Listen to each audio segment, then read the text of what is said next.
Far away, in the deep past of Europe, the land looks very different from what people see today.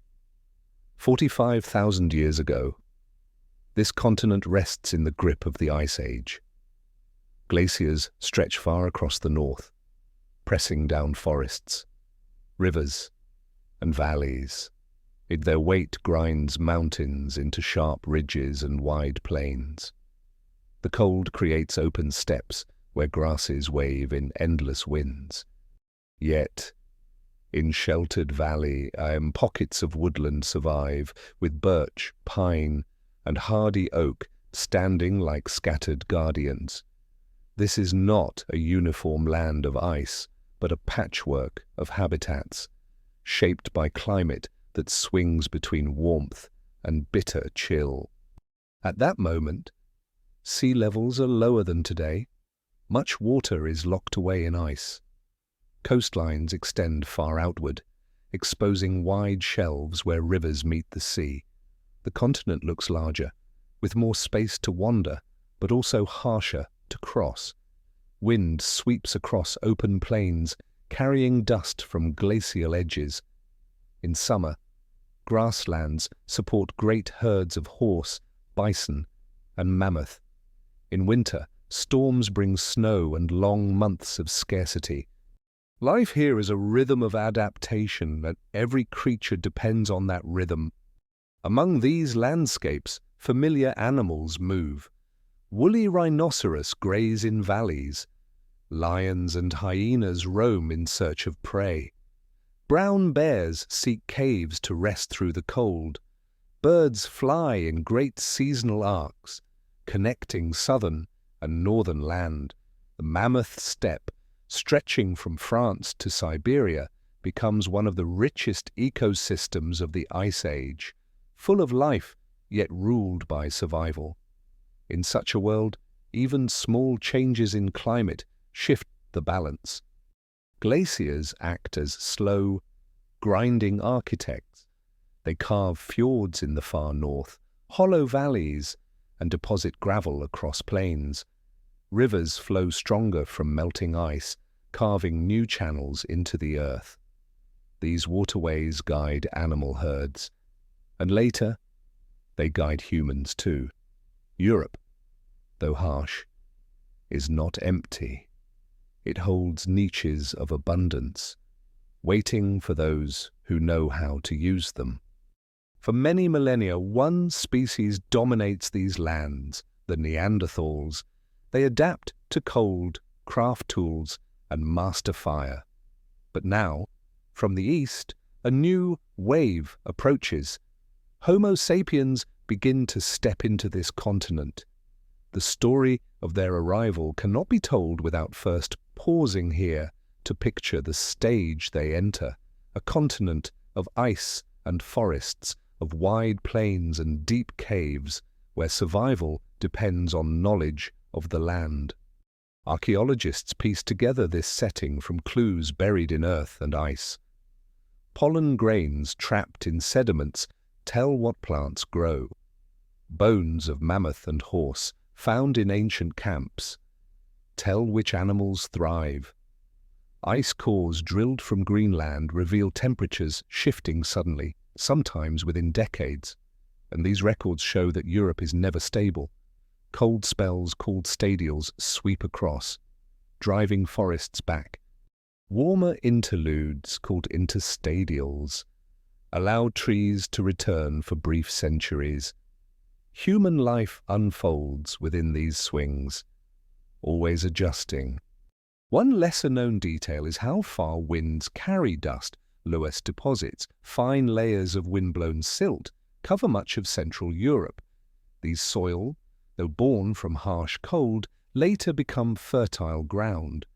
They remind us that even in Ice Age extremes, processes begin that shape future landscapes. Farmers thousands of years later will sow fields upon this inheritance of dust. Still, there are mysteries. Scientists debate how exactly vegetation shifts in local regions. Did open grasslands dominate France and Germany? Or were there more patches of woodland than pollen suggests? Some models show mixed mosaics, with steppe stretching alongside birch stands. The truth may lie in seasonal rhythms, with landscapes looking entirely different in summer and winter. Such uncertainty lingers, showing how incomplete even the most careful reconstructions remain. On a planetary scale, Europe's environment is tied to global ice. The last glacial period lowers oceans worldwide, shaping coastlines in Africa, Asia, and the Americas. Monsoon systems weaken or strengthen with the waxing and waning of ice sheets. Human migrations, from Africa to Asia and onward, unfold within this vast climate web. The arrival of Homo sapiens in Europe is not just a regional step, but part of a chain of movements guided by Earth's changing systems. Imagine standing at the edge of a river in what is now Hungary. The Danube flows steadily, swollen with meltwater. Herds of wild horse cross its shallows. Along the banks, thickets of willow and alder cling to soil. The air carries the call of cranes overhead, moving south before winter. Far to the north, a wall of ice gleams on the horizon. To the south, the land stretches into warmer valleys that lead toward the Mediterranean. It is in places like this that humans find passage, moving step by step into a new world. Stone tools left behind in caves and open sites tell of their presence. Charcoal traces mark where fires once warmed nights. Fossils of red deer and reindeer show what was hunted. But for the moment, in this first section of the story, no humans yet stand firmly here. The continent lies waiting, shaped by forces older and larger than them. The glaciers continue to grind, the winds to sweep, the rivers to flow. In time, footsteps will cross this land, and a new chapter will begin. The silence of this ice age Europe is not absolute. It is filled with the sounds of animals, the whisper of wind, the crack of ice. But human voices, for now, remain scarce. Soon they will join this chorus. Soon they will leave signs that endure for tens of thousands of years, and the stage is ready, carved by ice, enriched by dust, and guarded by the long shadow of cold. The long shadow of Neanderthals stretches across Europe when Homo sapiens first begin to arrive. For hundreds of thousands of years, Neanderthals inhabit this continent, through cold and warmth, through shifting rivers and forests. They are not a brief presence. They shape the story of Ice Age Europe more deeply than any other human before them. Their bones lie in caves from Spain to Siberia, showing a range of strength, resilience, and adaptation to the cold. Their bodies tell of lives tuned to Ice Age conditions. Stocky builds conserve heat. Broad noses warm the air before it enters the lungs. Strong hands grip stone, wood, and bone. Archaeologists study skeletons showing thick bones, healed fractures, and worn teeth. They reveal hunters who use close contact weapons, facing prey head-on. They show survivors who endure injuries and live long enough for bones to mend. Stone tools, too, mark their legacy. For more than 100,000 years, Neanderthals shape flakes and points in the Mysterian tradition. They strike flakes from prepared cores with careful skill. Scrapers clean hides. Points haft onto wooden shafts. These tools are found in caves and open-air sites alike. They show a knowledge passed from generation to generation, not invention for its own sake, but a steady, reliable craft suited to survival. Fire is central in their lives. Hearths mark darkened cave floors, where charcoal and ash remain even after millennia. Around these fires, hides may have been worked, meat roasted, stories shared in unknown words. The warmth of flame is essential in glacial nights. Without it, survival in Europe's winters would be near impossible. Fire is continuity. Its presence in site after site tells of planning, memory, and skill. Yet, Neanderthals are not only hunters and fire-keepers, they leave signs of symbolic thought, though rare and debated.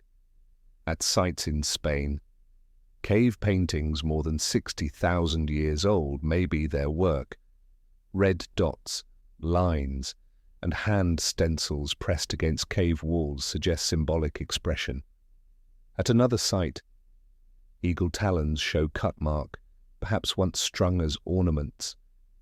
These traces, faint and disputed, hint at a mind not so different from modern humans. Burials offer further clues. In some caves, skeletons lie in positions that seem intentional.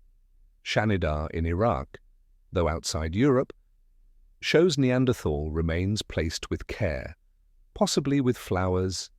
In La Chapelle-aux-Saints in France, a body rests in a shallow pit.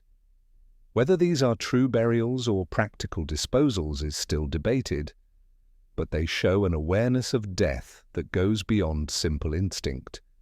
One lesser-known detail lies in the use of birch tar. At sites in Germany, small lumps of this substance appear, hardened and black. Birch tar requires heat and control to produce. It is used as glue, binding stone points to wooden shafts. To make it, bark must be heated without air, a form of distillation. This knowledge reveals experimentation and planning. It shows Neanderthals are not limited to simple flaking of stone, but are innovators in their own right. Still, mysteries endure. Did Neanderthals have spoken language like ours? Their throat and ear bones suggest they could hear and perhaps produce speech within the same range as modern humans. Yet no record of their words remains. Some researchers argue they shared complex speech. Others suggest simpler communication. The truth is hidden, a silence that no fossil can break. On a planetary scale, Neanderthals are one branch of the human family tree. While modern humans expand across Africa and Asia, Neanderthals hold Europe and parts of Western Asia. Denisovans occupy yet another region farther east. Each lineage adapts to its land. Together, they form a web of human diversity across the globe. Europe is the Neanderthal homeland, and for them, it is home for hundreds of generations. Imagine a valley in what is now France. During a brief warm interlude, Neanderthals camp near a riverbank. Hides stretch on frames. Children move among adults.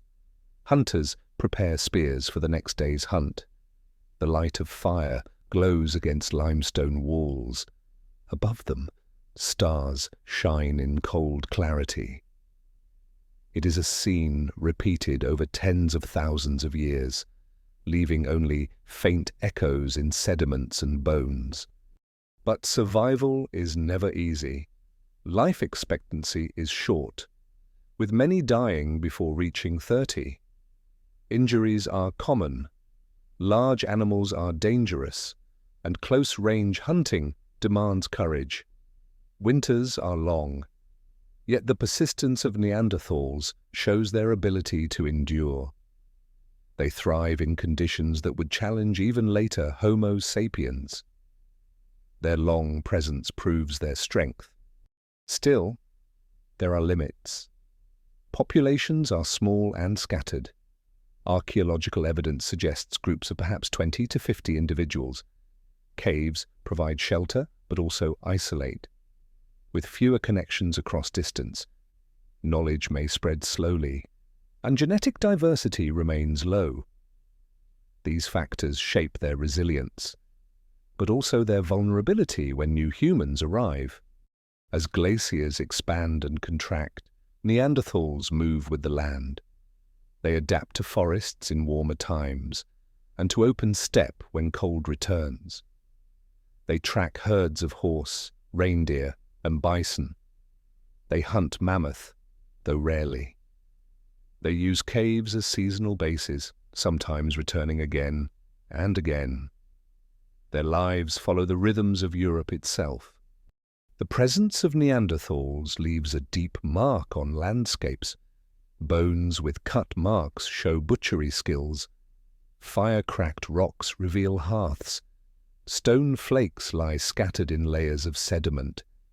In these fragments, archaeologists reconstruct lives once lived in silence.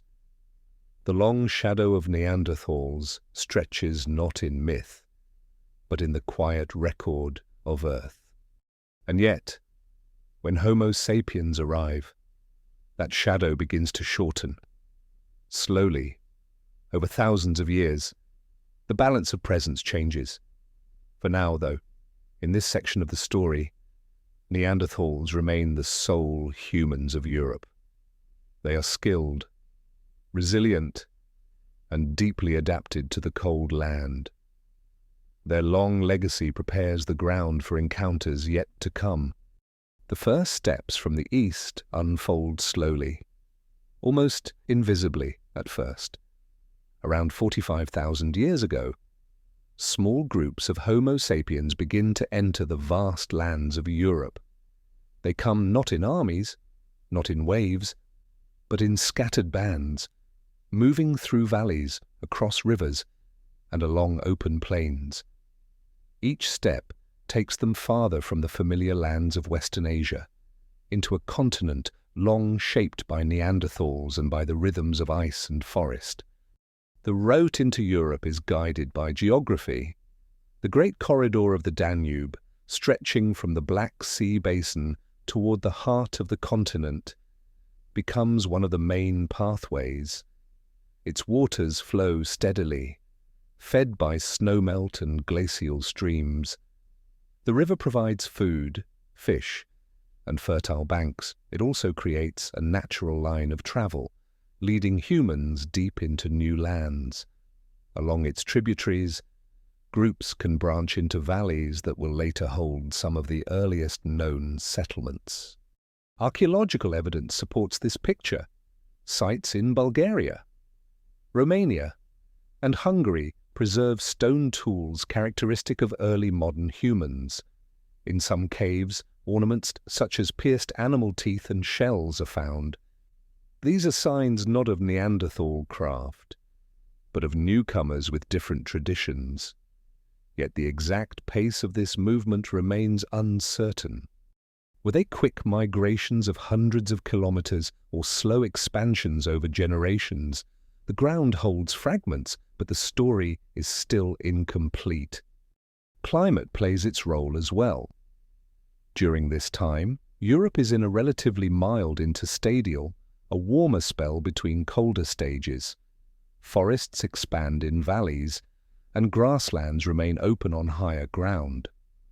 This mosaic creates opportunities for humans skilled at adapting. Herds of red deer and horse provide food, while rivers give roots and resources. A temporary gentleness in climate may open the door, allowing these first steps to succeed. The contrast between regions is striking. In the south, the Mediterranean coasts of Greece and Italy offer milder winters and abundant marine food. In Central Europe, harsher climates demand careful planning. In the far north, ice sheets remain impassable. The first arrivals do not spread everywhere at once. Instead, they choose corridors that offer both survival and movement. Rivers, valleys, and sheltered lowlands. Step by step, their footprints spread westward. One of the earliest and most famous traces lies in Romania's Oase cave. Here, human remains dated to around 40,000 years ago reveal features of modern humans. Genetic studies of these fossils show a high proportion of Neanderthal ancestry, suggesting close contact only a few generations earlier. This detail is striking. It shows that as Homo sapiens first enter Europe, they do not remain isolated. They meet Neanderthals, and their lives intertwine in ways both intimate and complex. A lesser-known detail comes from small ornaments found far inland. Shell beads, carried more than 100 kilometers from the nearest coast, show that these groups value symbolic items enough to transport them across long distances. Such objects speak of identity, memory, and perhaps connection between distant communities. Even in early steppe, modern humans leave marks of culture as well as survival. Still, mysteries remain. How large are these first groups? Do they come as explorers, scouts, or whole communities with children and elders? Archaeology suggests they are small, mobile bands, perhaps a few dozen individuals. But whether they move with the intent of permanent settlement or drift gradually through ranges of movement is unclear. Some scholars propose pulses of expansion tied to climate windows. Others suggest a steady trickle of families. The evidence leaves both possibilities open. On a planetary scale, these first steps into Europe are part of a much larger story. Homo sapiens have already spread into Arabia, India, and farther east toward Australia. They have crossed deserts, coasts, and rivers across continents. The expansion into Europe is only one branch of this global migration, yet it is significant, for here they meet another human species face to face. The European continent becomes the stage where two humankinds overlap most directly, shaping one another's fate. Imagine the scene along a river in what is now Serbia. A small group pauses at the edge of water, setting down their few possessions. Children watch fish flicker beneath the surface. Adults cut branches to make spears. Smoke rises from a hearth where meat roasts, scenting the evening air. They do not know the land beyond the next bend, but they follow the river's line, trusting it will lead them onward. In the distance, bison move across an open meadow. Above, the sky is clear, filled with the long twilight of an ice age summer. The tools they carry differ from those of the Neanderthals. Long blades struck from prepared cores, carefully shaped bone points, and ornaments of shell and tooth mark a new tradition. These technologies spread as people move, leaving signatures in caves and camps. Archaeologists call this the early Aurignacian horizon, though its name belongs to later chapters. In this moment, it is simply the toolkit of newcomers, practical and symbolic at once. But challenges confront them. Winters in Central Europe are long and hard. Food sources shift with climate swings, and in many valleys, Neanderthals still live. Encounters may be tense, competitive, or perhaps cooperative. The traces are too faint to say with certainty. What is clear is that both species occupy overlapping spaces during these centuries, sometimes side by side in the same caves. The pace of expansion is measured in generations. A group settles for a time, hunts, and moves on. Another follows behind, leaving more traces. Over decades and centuries, these steps accumulate into presence. By 40,000 years ago, Homo sapiens can be found across much of Central and Southern Europe, though still in small numbers. They are not yet dominant.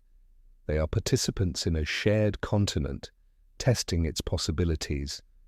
The first steps from the east mark not just movement, but transformation. Each valley crossed, each cave entered, adds to the map of human history. These journeys are fragile. They depend on survival through winters, on finding game, on building fire in damp woodlands, yet they succeed often enough to endure. The steppes become paths, and the paths become corridors that generations later will shape the deep story of Europe. And so the continent begins to change. A new humankind walks its rivers and steppes, leaving ornaments, tools, and genes behind. The Neanderthals still hold their lands, but the balance has shifted. From the east, the footsteps continue, patient and steady, carrying with them the future of humanity. Traces in the Carpathians stand among the earliest and most intriguing evidence of modern humans in Europe. The Carpathian Mountains form a great arc, curving across what is now Romania, Ukraine, Slovakia, and Poland. Their valleys and caves become natural corridors of passage. They offer shelter, water, and vantage points over plains where herds of animals roam. For archaeologists, they hold some of the most important fossils and artifacts, linking the arrival of Homo sapiens to the continent. One of the most famous discoveries lies in Oa's cave in Romania. In the early 2000s, explorers find human remains deep within the darkness of this cavern. The fossils include a jawbone, later dated to around 40,000 years ago. Genetic analysis reveals something remarkable. This individual has a very high proportion of Neanderthal ancestry, with large stretches of DNA inherited from a Neanderthal ancestor only 4 to 6 generations earlier. This means that the person whose jaw rests in Oase is not only among the first modern humans in Europe, but also a descendant of a recent interbreeding event. The Oase fossil provides one of the clearest windows into the complexity of early encounters. It shows that as Homo sapiens step into Europe, they meet Neanderthals directly. These meetings are not abstract. They leave traces in the very genomes of individuals. The presence of such a recent Neanderthal ancestor suggests intimate contact, not distant exchange, yet the details remain hidden. Was this a union between groups who shared a valley for a season, or a rare connection across otherwise separate communities? The bones alone cannot answer. The cave itself adds to the mystery. Oa's cave lies far inside the Carpathians, not easily reached. The remains may not represent a regular settlement, but an accidental deposition, perhaps washed in by water or left by animals. No clear traces of a living site, such as hearths or stone tools, accompany the bones, and this makes interpretation difficult. Did humans actually live in this cave, or were their remains carried there after death? Archaeologists debate the context, leaving Oase as both a key clue and an unsolved puzzle. Beyond Oase, other Carpathian sites provide glimpses of early presence. In Bačo Cave in Bulgaria, layers dated to about 45,000 years ago yield human bones and artifacts. Here, modern humans leave blade tools, ornaments, and pierced animal teeth. These finds represent some of the earliest secure evidence of Homo sapiens in Europe. They show that groups not only pass through, but establish camps where they make tools, process food, and leave cultural traces. One lesser-known detail is the presence of perforated cave bear teeth at Bačo. These teeth, clearly modified for suspension, may have been worn as pendants. Such ornaments are among the earliest symbolic objects in Europe, suggesting identity, memory, or group belonging. They reveal that even at the frontier of new land, humans carry with them traditions of symbolic expression. These are not just survival camps, but but communities that mark themselves with meaning. Yet uncertainty surrounds how widespread these early groups are. Do they represent pioneers who vanish, leaving no descendants, or the first wave that seeds later European populations? Ancient DNA provides some answers.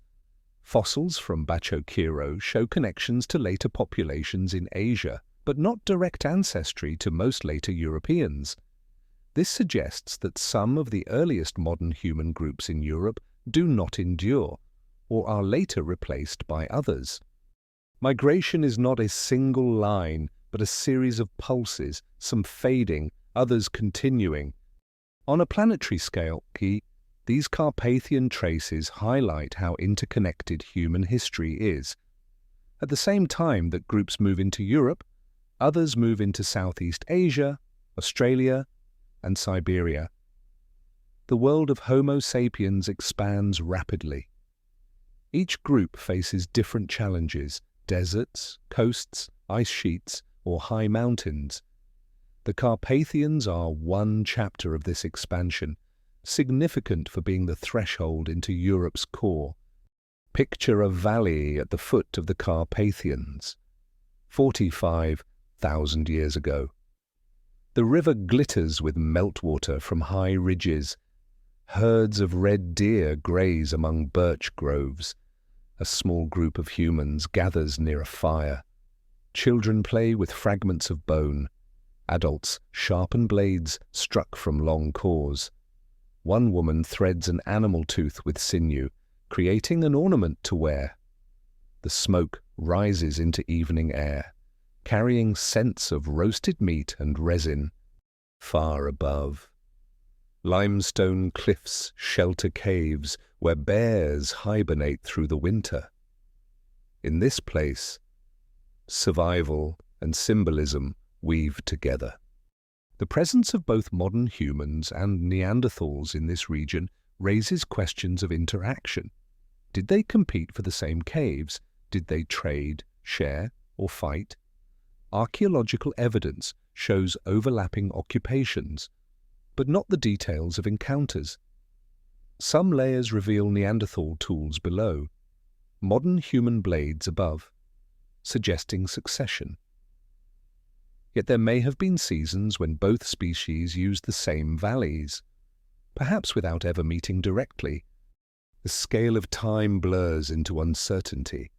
Still, the genetic signal from OAs is undeniable. It proves that direct contact happens, even if the archaeological layers are silent. The Neanderthals are not distant figures. They are close enough that their DNA flows into newcomers, shaping future lineages. This blending marks Europe from its earliest human chapters. The Carpathians also highlight how landscapes shape human movement. These mountains are not barriers, but corridors. Valleys run like roads, guiding groups westward. Caves provide shelter, sometimes for thousands of years in repeated use. Springs offer fresh water, and forests offer wood and game. For Homo sapiens unfamiliar with the continent, such places are natural waypoints. And yet, these traces are fragile. A tooth, a fragment of jaw, a pierced ornament, these are all that remain of lives once lived fully. Archaeologists must piece together entire stories from such fragments. The OA's jawbone alone has reshaped understanding of early contact, showing how even one find can carry vast significance. The story of the Carpathians is thus both rich and incomplete. It is rich because it gives some of the earliest faces of modern humans in Europe, with genetic evidence tying them to Neanderthals. It is incomplete because the context of these lives remains obscure. Did they thrive for generations here, or vanish after a few decades?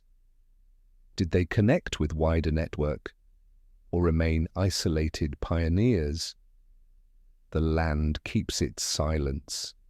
What is certain is that these mountains form a threshold. Through them, Homo sapiens' first step into Europe's heart. From caves like Oase and Bacho Kiro, the story spreads outward, into the Danube corridor, across plains and valleys. These first traces, faint yet enduring, mark the beginning of a long unfolding presence. The Danube corridor stretches like a living thread across Ice Age Europe.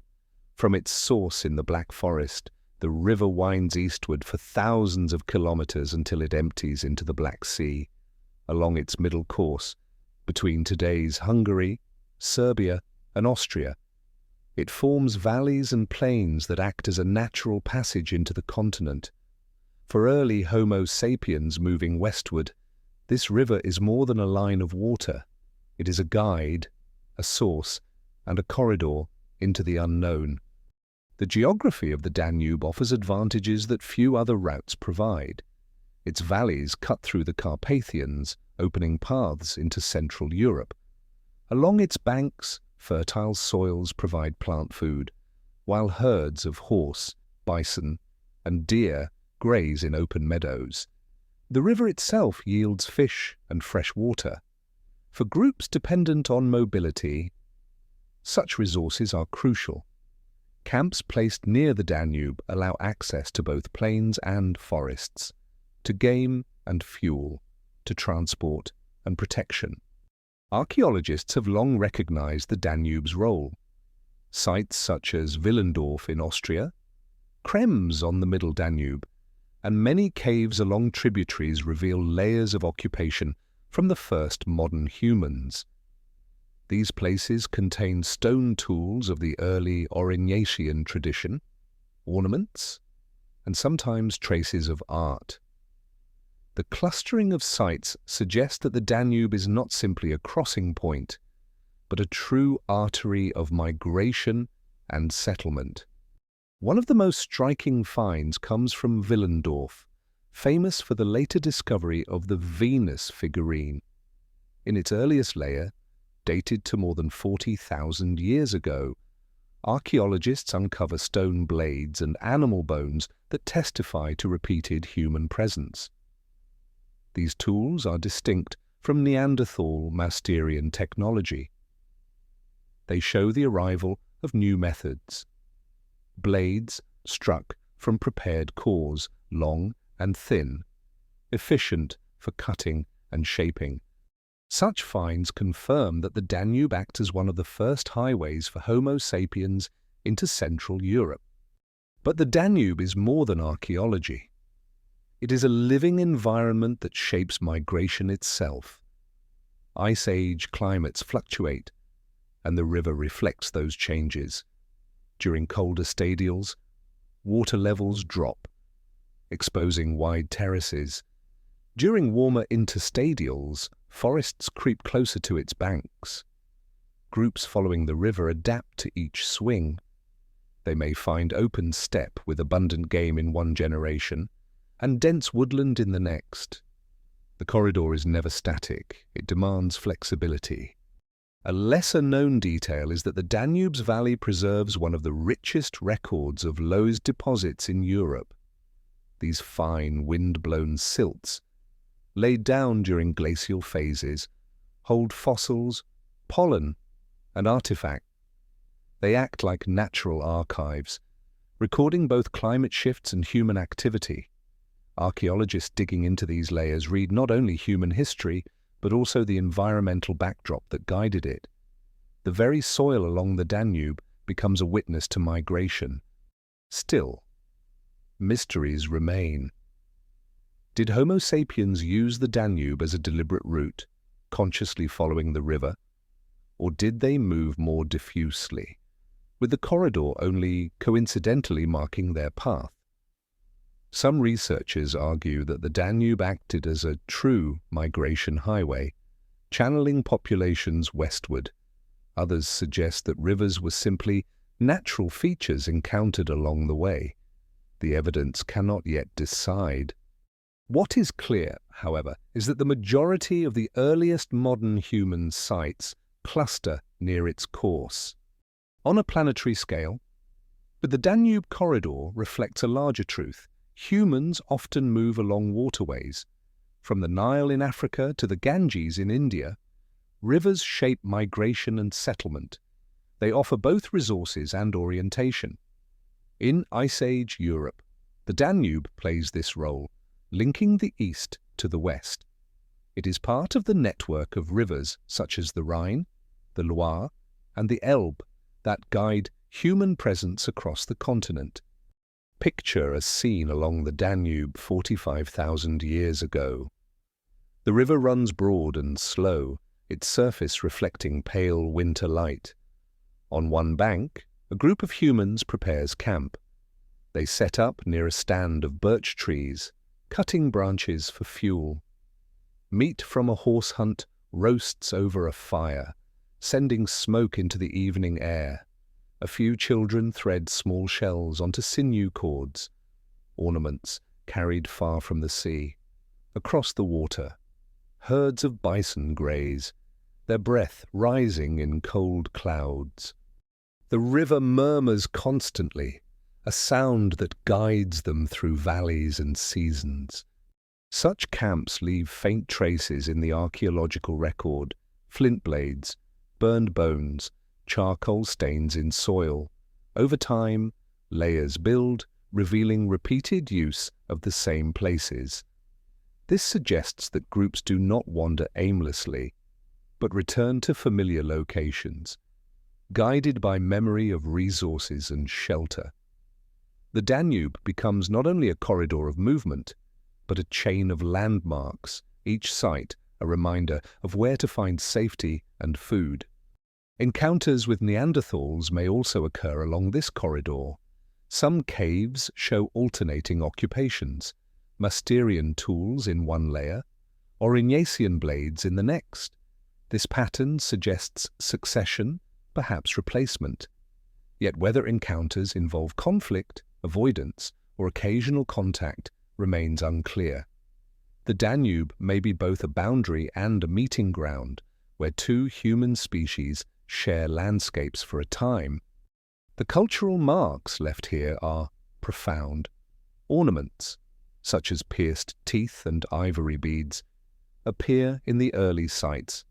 They hint at networks of identity, where symbols matter as much as tools. Bone flutes, found later in Swabia near the upper Danube, suggest the beginnings of music. Though slightly younger, they emerge from the same broad corridor. The river does not only carry humans, it carries traditions, spreading art and symbolism across Europe.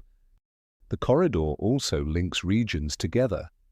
From the Black Sea basin, groups may connect with others moving through Anatolia. From Central Europe, the river branches toward the Rhine and beyond. Networks expand, exchanging flint, ochre, and shells. The Danube thus becomes a bridge connecting east and west, south and north. The flow of its water mirrors the flow of human presence. And yet, the story remains incomplete. Did all early Europeans descend from groups moving through the Danube? Or did other routes, such as Mediterranean coasts, play equal roles? The archaeological record suggests multiple paths, with the Danube dominant but not alone. Its importance is clear, but its exclusivity is doubtful. Migration is rarely simple. It spreads like rivers themselves, branching, converging, and diverging. The Danube corridor stands as one of the most enduring landscapes in European prehistory. For Homo sapiens, it is both a challenge and a guide. Along its banks, some of the first true communities of modern humans in Europe emerge. Their traces show survival, adaptation, and symbolism woven together. The river becomes a silent companion, shaping their journey westward. Step by step, generation by generation, the corridor fills with human life. The echoes of these first camps remain in stone, bone, and soil. Today, archaeologists kneel in those same valleys, uncovering fragments that tell of fires burned and ornaments worn. The Danube continues to flow, as it has for millions of years, a witness to one of humanity's earliest great passages. Aurignacian beginnings mark one of the most visible transformations in the archaeological record of Ice Age Europe. Around 43 to 40,000 years ago, traces of a new cultural horizon spread widely, from the valleys of the Danube to the caves of France and beyond. The Aurignacian is not only a toolkit, but a way of life, a signature of the first Homo Sapiens established across the continent. Its name comes from Aurignac in southern France, where early finds first defined its character. Yet its roots lie earlier, in the eastern corridors that brought humans into Europe. The Aurignacian stands out for its tools. Long blades, carefully struck from prepared cores, replaced the shorter flakes of earlier traditions. Barints, used to work bone and antler, become common. End scrapers, smooth hides. Bone points, sharp and durable, offer new ways to hunt and craft. This technological package spreads with remarkable consistency across vast distances. From caves in Germany to shelters in Spain, the same forms appear. It is as if a shared tradition flows along the networks of early modern humans, carried from camp to camp. But the Aurignacian is more than technology. It is also the first culture in Europe to leave widespread ornaments and symbolic objects. Perforated animal teeth, ivory beads, and pendants of shell and bone appear in many sites. These ornaments are often small, but their significance is large. They represent identity, memory, and perhaps social bonds. Groups mark themselves not only by survival, but by what they choose to wear and carry. Symbolism, long present in Africa and parts of Asia, now becomes firmly embedded in Europe. One of the most striking discoveries lies in the Swabian Jura of southwestern Germany. In caves such as Vogelherd, Hohlerfels, and Geissenklösterle, Aurignacian layers preserve astonishing artifacts. Small figurines carved from mammoth ivory depict animals, the lion, the mammoth, the horse, and sometimes hybrid beings combining human and animal traits. The famous Lion Man of Hohenstein-Stadel, standing tall with a human body and lion's head, is one of the earliest known works of figurative art in the world. These carvings suggest not only imagination, but also shared stories, mythologies perhaps, that bound groups together. Music, too, emerges from these caves. Flutes made from bird bone and mammoth ivory date to over 40,000 years ago. Their carefully cut finger holes and smooth surfaces show skill and intention. These instruments produce tones still audible when reconstructed. Music, like ornament, is not essential to survival, but it becomes part of human life. It may strengthen social bonds, mark rituals, or simply bring comfort. The Aurignacian record shows that humans in Ice Age Europe expressed themselves beyond necessity. One lesser-known detail is the diversity of raw materials. Aurignacian sites reveal not only local flint, but also exotic materials transported long distances. In some cases, shells from Mediterranean coasts appear far inland. In others, amber from the north finds its way into Central Europe. These objects suggest networks stretching hundreds of kilometers, linking groups through exchange. They reveal that early modern humans are not isolated, but connected across landscapes. Yet mysteries remain. How did the Aurignacian spread so widely and so quickly? Was it carried by migrating groups, or did it diffuse through networks of contact? Some researchers argue that the Aurignacian represents a true wave of expansion, displacing Neanderthal traditions. Others suggest it is a blend, with ideas moving across species boundaries. The precise dynamics are debated. What is clear is that within a few millennia, Aurignacian traces dominate the European record. On a planetary scale, the Aurignacian reflects the flowering of symbolic culture already underway elsewhere. In Africa, beads, pigments, and engravings long predate 40,000 years ago. In Asia, early art and ornaments also appear. The Aurignacian shows how these traditions travel with humans into Europe, adapting to new environments. It is part of the global pattern of Homo Sapiens expressing identity, imagination, and connection wherever they settle. Imagine a camp in a sheltered valley along the upper Danube. A fire burns at the center, its light flickering against limestone walls. Around it, individuals work with bone and ivory. One carves a pendant, drilling a hole through a fox tooth. Another scrapes an antler into a smooth point.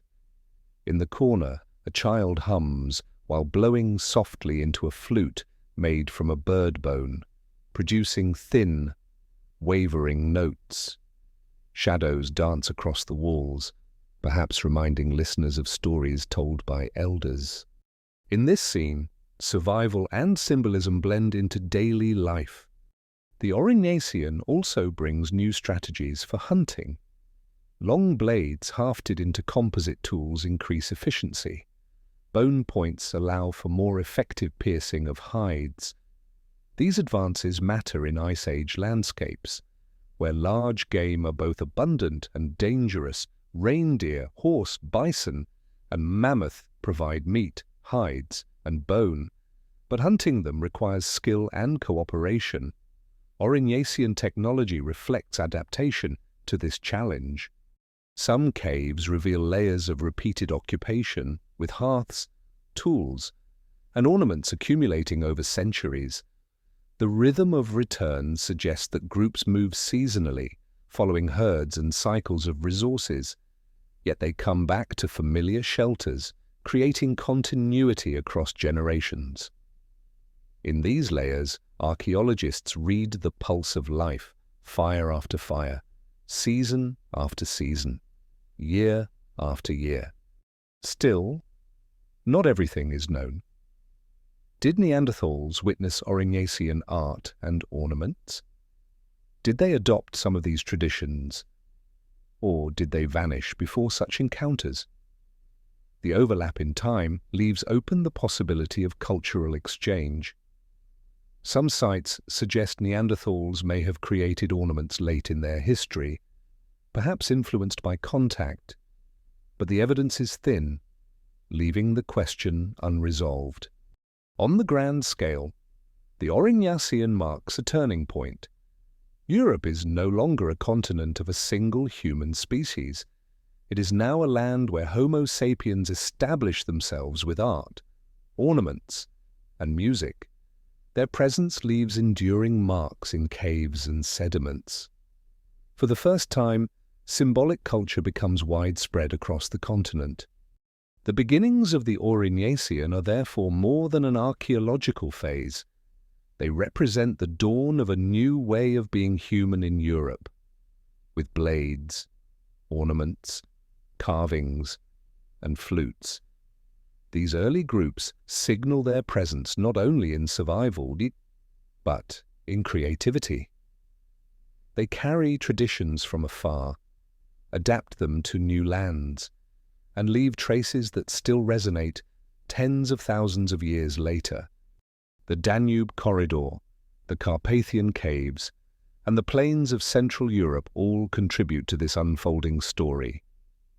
From here, the Aurignacian will spread further into France, Spain, and beyond. Its echoes will shape the trajectory of European prehistory, for millennia to come. The beginnings we see in these early sites are the foundations of the continent's long human story. Encounters in shared landscapes define the middle chapters of Europe 45 to 40,000 years ago. For tens of millennia, Neanderthals occupy caves, valleys, and plains, shaping a way of life tuned to Ice Age rhythms. Into these same places, Homo sapiens begin to arrive. The overlap is not just geographic, it is temporal, archaeological, and genetic. In certain valleys and shelters, the traces of both species lie only centimeters apart in sediment, showing that their worlds touched. The evidence is complex. In some sites, layers of Neanderthal occupation end, and above them Aurignacian tools appear. At first glance, this suggests succession. One species leaves, another arrives. But the timescales are short. Radiocarbon dates reveal that in several places, Neanderthals and modern humans may have lived in the same valleys at nearly the same time. This overlap raises questions of contact, interaction, and coexistence. One such site is in France, the Grotte du Renne at Arcy-sur-Cure. Here, archaeologists find ornaments and symbolic objects within layers that also contain Neanderthal tools, pierced teeth, ivory beads, and decorated bone fragments mingle with stone scrapers of Mousterian tradition. The interpretation remains debated. Did Neanderthals themselves craft these ornaments, inspired by contact with Homo sapiens? Or did mixing of layers mislead the record? The site illustrates the difficulties of disentangling encounters, yet it also shows that shared landscapes could blur cultural lines. Another site, in northern Italy, is Grotta del Cavallo. Here, early ornaments and tools were once thought to be Neanderthal, but new analysis attributes them to modern humans. Such re-evaluations remind us how fine the distinctions can be.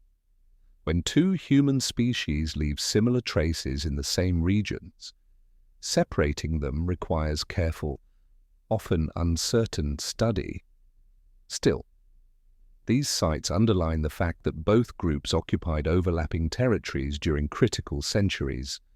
One lesser-known detail comes from microscopic wear on stone tools. Some Mousterian scrapers from late Neanderthal contexts show traces of working soft materials, perhaps plant fibers or sinews. This suggests activities beyond hide preparation, hinting at a broader toolkit. If Neanderthals expanded their practices under influence of contact, it would mark a subtle but important form of interaction. The genetic record provides a clearer window. DNA from early Homo sapiens fossils in Europe, such as those at Oase and Bacho Quiro, shows recent Neanderthal ancestry. Segments of DNA are long, indicating that interbreeding happened only a few generations before. This is direct evidence that encounters were not only about competition for resources, but also about intimate contact. The scale of such interactions remains uncertain, rare, or more common, but their imprint persists in every modern human outside Africa. Still, mysteries abound. Were encounters peaceful, cooperative, or hostile? Archaeology rarely preserves direct answers. Some researchers imagine competition for caves and hunting territories. Others propose occasional exchange or even integration of individuals. The truth may vary across time and place, with some valleys witnessing avoidance, others coexistence, and still others conflict. The fragments of stone and bone left behind remain silent on motives. On a planetary scale, these encounters mark one of the last overlaps between distinct human species.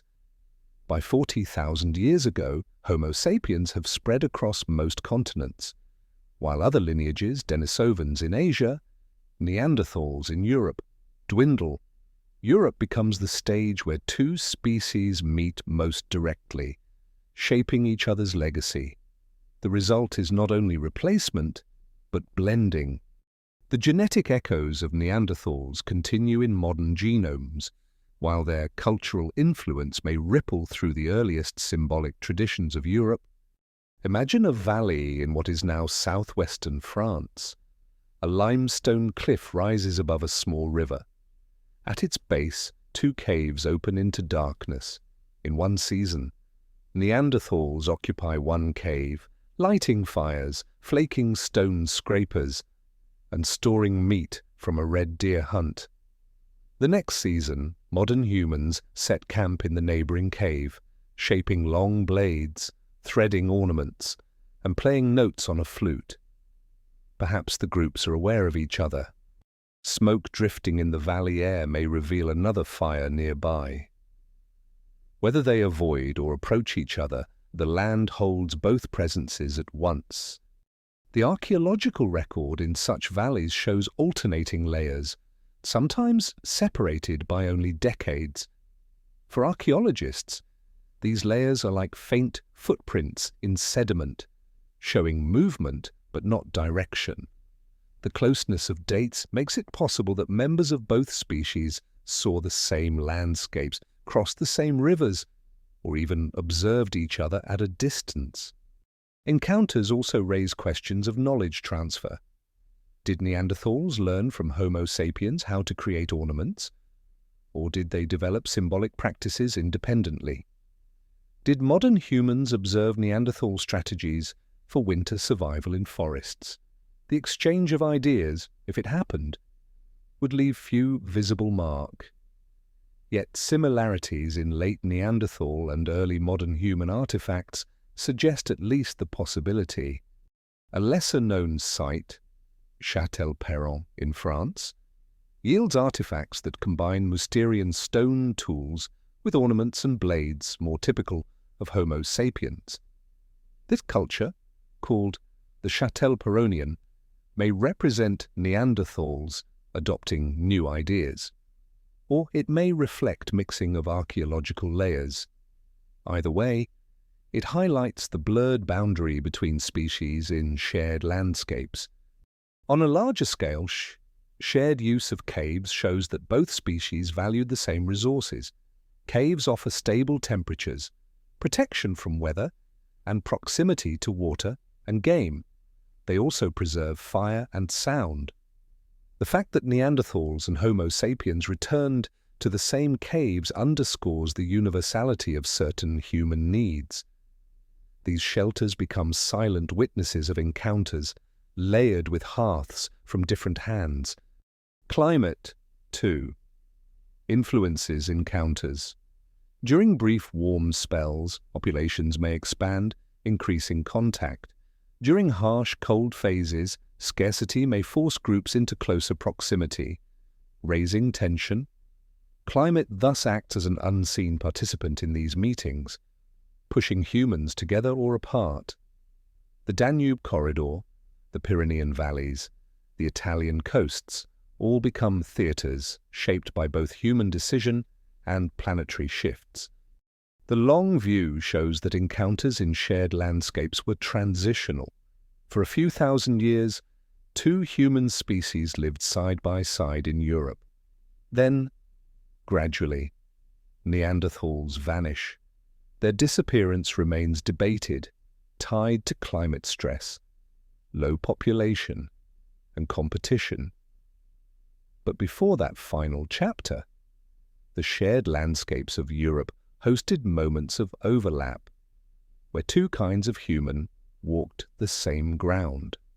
Today, archaeologists continue to sift through sediments, reanalyzing old finds with new techniques, DNA extraction, microscopic analysis, and improved dating refine the timeline of encounters. Each new discovery deepens the complexity, showing that the story is not of simple replacement but of contact, blending, and interaction. The shared landscapes remind us that Europe 40,000 years ago was not a continent of one human kind, but of two. Their encounters, silent now, left marks in genes, tools, and ornaments. In caves and valleys, those marks remain, fragile but enduring. And through them, the shadow of Neanderthals and the presence of early Homo sapiens intertwine, shaping the story of what it means to be human in Ice Age Europe. The puzzle of interbreeding between Homo sapiens and Neanderthals is one of the most remarkable discoveries of modern science. For decades, archaeologists debated whether the two species ever met closely enough to exchange more than tools or hunting grounds. Fossil bones suggested overlapping presence, and artifacts hinted at possible cultural exchange. But it was not until the dawn of genetic research in the 21st century that the full picture began to emerge. The DNA of living humans carried the answer, hidden in the sequence of our genomes. When researchers sequenced the first draft of the Neanderthal genome in 2010, the results surprised nearly everyone. Non-African humans alive today carried between 1 and 2% Neanderthal DNA. This proved beyond doubt that interbreeding occurred. The legacy was not faint or accidental. It was written into the biology of billions of people. Interbreeding was not a marginal event, but part of the process of Homo sapiens becoming a truly global species. The earliest fossils of modern humans in Europe support this picture. The jawbone from Oase in Romania, dated to about 40,000 years ago, contains extremely long stretches of Neanderthal DNA. These segments are so long that the individual must have had a Neanderthal ancestor only 4 to 6 generations back. Another site, Bačko in Bulgaria, shows a similar pattern. Here, remains of early Homo sapiens reveal ancestry that ties them not only to later Asian populations, but also to recent Neanderthal interbreeding. These finds confirm that as soon as Homo sapiens entered Europe, they encountered and sometimes lived with Neanderthals. Yet the pattern is not simple.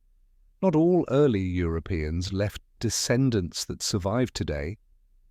Genetic studies suggest that some of the earliest groups in Europe contributed little to later populations, either replaced by later migrations or lost through time.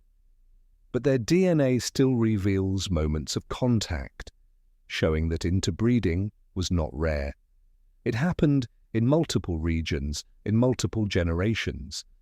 The puzzle lies not in whether it occurred, but in how often, under what circumstances, and with what consequences. One lesser-known detail is that Neanderthal DNA is not evenly distributed in modern humans. Segments related to immune function, skin, and hair are more common, suggesting they may have provided adaptive advantages. For example, some genes linked to immune responses against pathogens trace back to Neanderthals.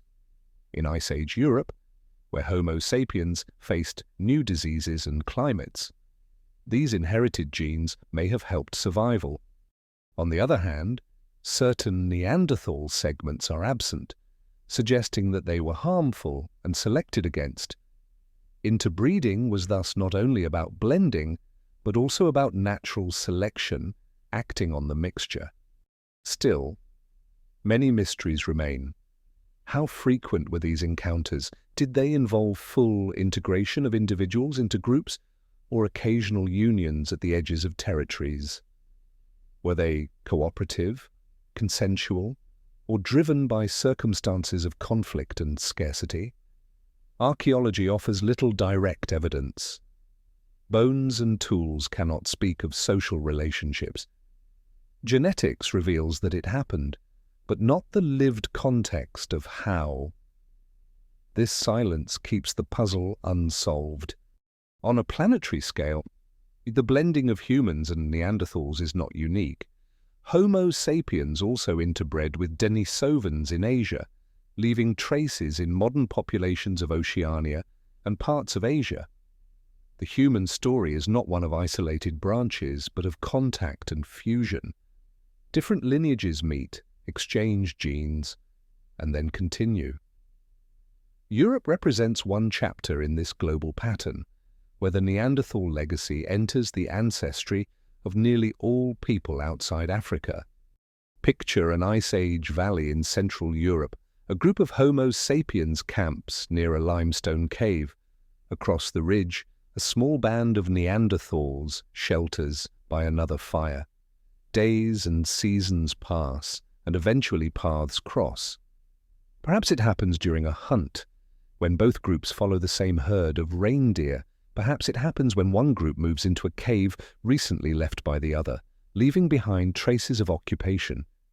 In such moments, the boundaries between species blur.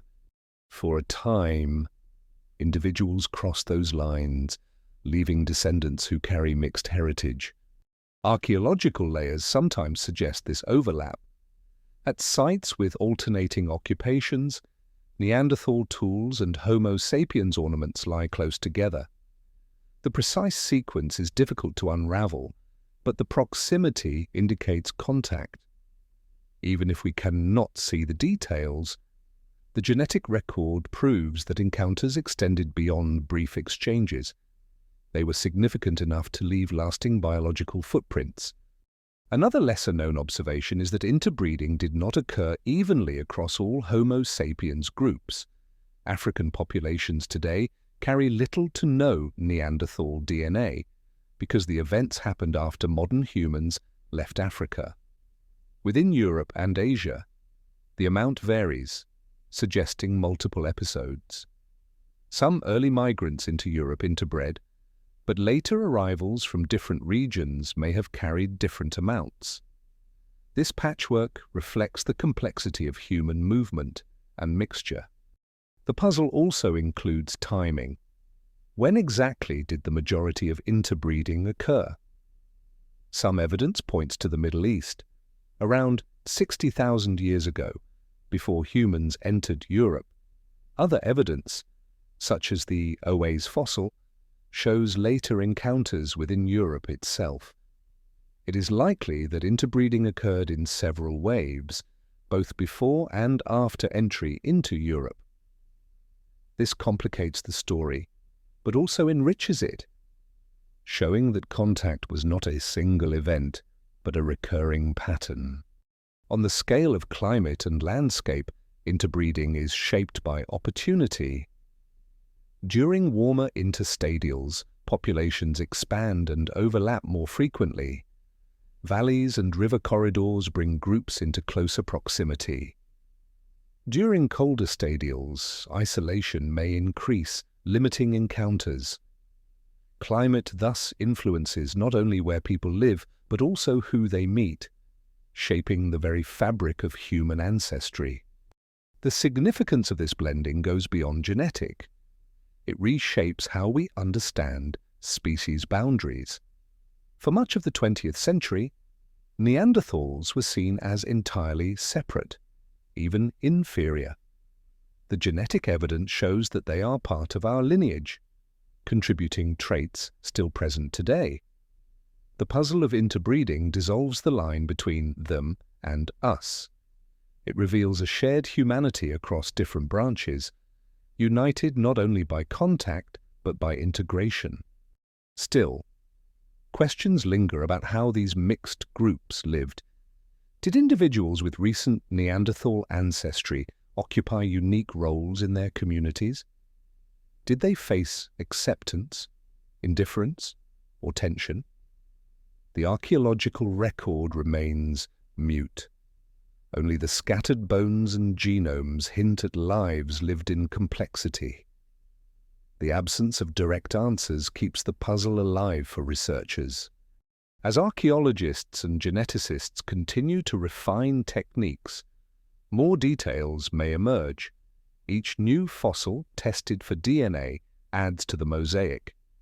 Each improved radiocarbon date narrows the timeline. The puzzle is far from solved, but it has already transformed our understanding of human history.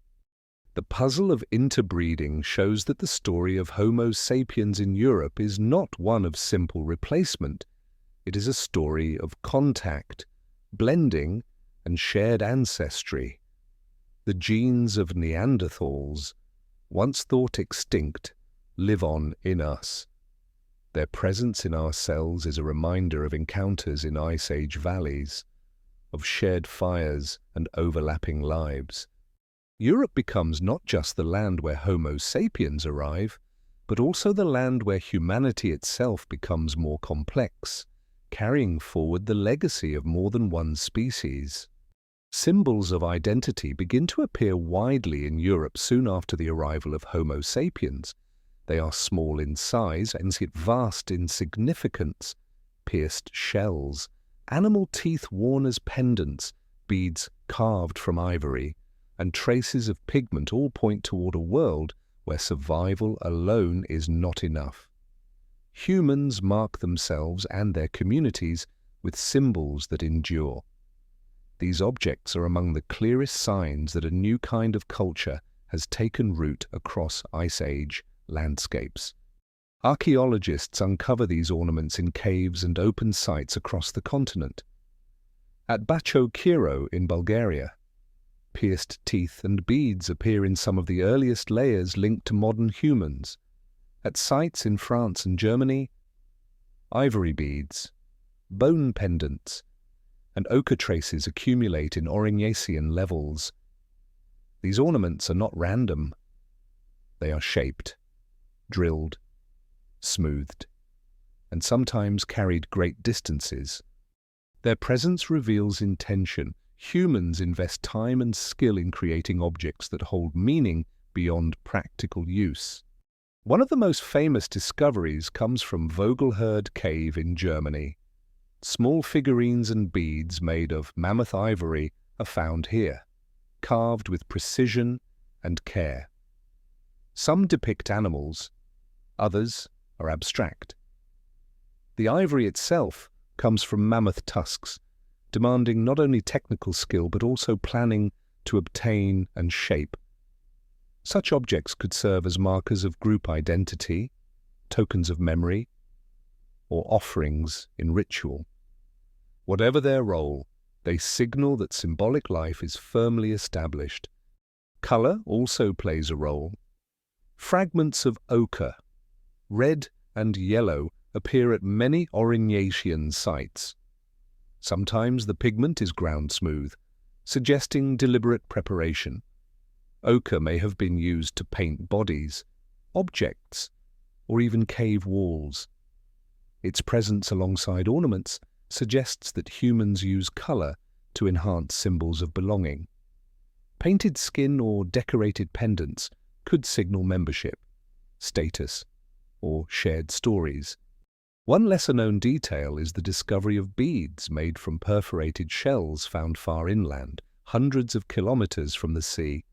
At sites in Central Europe, shells from Mediterranean or Black Sea coasts appear, carried across great distances. These beads prove the existence of long-distance networks. Objects pass from group to group, linking communities across wide landscapes. In this way, ornaments are not only personal symbols, but also connectors across regions. Still, mysteries remain. Why exactly did humans begin to invest so much energy in symbols? Were beads and pendants markers of social rank or signs of kinship? Did they carry spiritual meaning or serve mainly as decoration? Archaeology provides objects, but not their full context. Without the voices of their makers, interpretation remains open. Some scholars argue that symbols function to bind groups together, strengthening cooperation in harsh Ice Age environments. Others suggest they marked identity against Neanderthals, signaling a distinction between species. The truth may include both possibilities layered together. On a planetary scale, our symbols of identity connect Europe to a much older tradition. In Africa, beads, engravings, and pigments appear long before humans left the continent.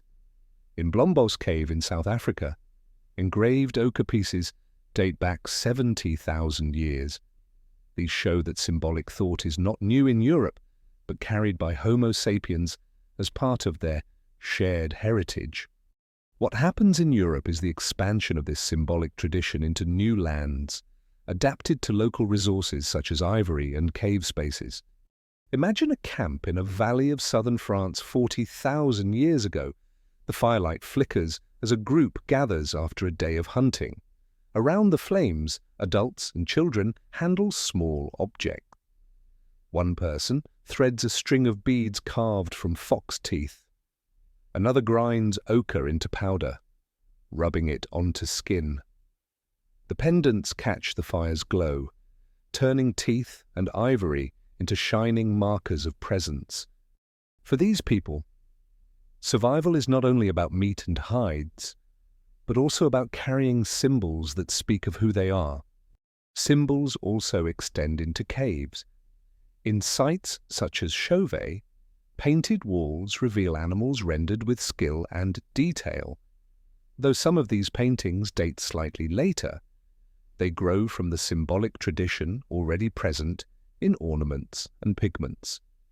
The use of caves as canvases suggests that humans extend identity into the very landscape, transforming stone into a space of meaning. The presence of ornaments and art raises the question of Neanderthal involvement. Did they also create symbols? Evidence from a few sites suggests they may have eagle talons with cut marks, possible pendants, are found in Neanderthal layers. Simple cave markings in Spain may predate Homo sapiens. If so, Neanderthals too engaged in symbolic practices, though less extensively. The widespread distribution of ornaments in Aurignacian layers, however, shows that Homo sapiens embraced symbolism at a scale unmatched by their contemporaries. Another lesser-known observation is the role of children in symbolic traditions. Beads and pendants are often small, sometimes too small to fit adults comfortably. Some may have been worn by children, passed down as tokens or markers of belonging. This suggests that symbolism was not restricted to a few individuals, but woven into the lives of entire communities across ages and generations. The impact of symbols is profound. They allow groups to recognize one another, even across distance. A bead style, a carving motif, or a use of color can signal connection. In this way, symbols help maintain networks of trust and exchange. For mobile bands scattered across vast steppes and forests, such recognition is vital. It binds communities that may meet only rarely, ensuring cooperation when needed. On a larger scale, symbols mark a turning point in human history. They represent the externalization of identity, placing meaning into objects that endure beyond the individual. A bead outlives its wearer. A carving remains long after the hand that shaped it. In this way, symbols preserve memory, linking generations across time. They transform human presence from fleeting to enduring. Still, the full significance of early symbols remains elusive. Did they represent myths, rituals, or simply beauty? Did they divide groups or unite them? Archaeology can only offer fragments, yet those fragments speak loudly. They tell of humans who see themselves not only as survivors, but as beings who carry meaning. The spread of symbols across Europe is rapid. Within a few millennia, ornaments and pigments appear, from the Danube corridor to the Iberian Peninsula. Networks stretch wide, carrying shells, ivory, and amber across distances. The symbolic horizon becomes one of the defining features of Homo sapiens in Europe. The symbols of identity reveal that the arrival of modern humans is not simply a biological event. It is cultural, cognitive, and social. With beads, pendants, pigments, and carvings, they declare their presence in ways that endure. These objects may be small, but they hold the weight of human imagination. In the quiet soil of caves and valleys, archaeologists uncover them still, tiny beads, red pigments, carved ivory. Each piece is a whisper from the past, telling of communities who lived, survived, and chose to mark themselves with meaning. The symbols of identity, fragile yet lasting, shine across 40,000 years, connecting us to those first Europeans who carried both survival and symbolism into the heart of Ice Age Europe. Firelight in the caves offers some of the most enduring images of early Homo sapiens in Europe. Deep inside limestone chambers, beyond the reach of natural light, humans set flames that flickered against walls, illuminating art, carvings, and gatherings. Archaeological layers preserve charcoal, ash, and soot stains, showing that people not only visited caves for shelter, but also ventured far into their dark interiors. Here, survival met symbolism, and the rhythm of Ice Age life unfolded by fire's glow. At many sites, traces of hearths appear again and again. In Chauvet, El Castillo, and Hohle Fells, blackened patches of soil mark places where wood once burned. In some caves, calcite layers cover old ash, sealing them for tens of thousands of years. The fires provided light and warmth, but also created spaces of gathering. In narrow passages, torches left smudges of soot high on ceilings, evidence of human movement into the deepest chambers. These marks show that people did not stay at the entrance only. They explored, carrying fire into places of silence and stone. The art preserved on cave walls transforms these spaces into cultural landscapes. At Chauvet in southern France, paintings of lions, rhinos, horses, and mammoths date to more than 30,000 years ago. Rendered with shading, motion, and perspective, they are among the earliest and most sophisticated artworks known. At El Castillo in Spain, red dots and hand stencils date back more than 40,000 years. Together, these paintings reveal that firelight was not only for survival, but for illumination of creativity. One lesser-known detail is the discovery of small stone lamps. In some caves, shallow limestone pieces show traces of burning fat, likely from animal marrow. These lamps would have provided steady light in deep chambers, far superior to flickering torches. Their presence suggests planning and intention. People carried fuel into caves not for necessity of shelter, but for the purpose of exploring and creating. Fire was adapted into a tool of art, yet mysteries surround the meaning of cave art. Why did people paint deep inside caves, where access was difficult? Were the images part of rituals, teaching, or storytelling? Some scholars suggest that caves represented symbolic worlds, with walls acting as thresholds between natural and spiritual realms. Others argue that the art reflected observations of animals and hunting. No single explanation satisfies all cases. The paintings remain silent, their makers' voices lost in time. On a planetary scale, the use of fire in caves reflects a long tradition. In Africa and Asia, evidence of controlled fire dates back hundreds of thousands of years. But in Europe, fire becomes not only a tool of survival, but also a partner in symbolic practice. It lights not just camps, but art. It allows humans to transform stone into canvas, darkness into gallery. The combination of flame and imagination becomes a hallmark of modern human presence. Imagine stepping into a cave in southern France 40,000 years ago. The air is cool and damp. Torches crackle, casting shadows on rough walls. The group moves slowly, carrying lamps of burning fat. At a chamber, they pause. One person grinds ochre against a stone, mixing it with water. Another uses a hollow bone to blow pigment onto the wall, leaving a hand stencil glowing red in the firelight. Nearby, a figure draws lines that become the outline of a horse, its mane flowing as if in motion. The group watches, silent, as firelight dances across the fresh shapes. In that moment, the cave is no longer only stone. It is a living space of meaning. Archaeologists studying these caves often find layers of footprints, including those of children. This detail reveals that entire groups entered, not only a few specialists. In Chauvet, small footprints cross the floor of chambers, left beside torch marks.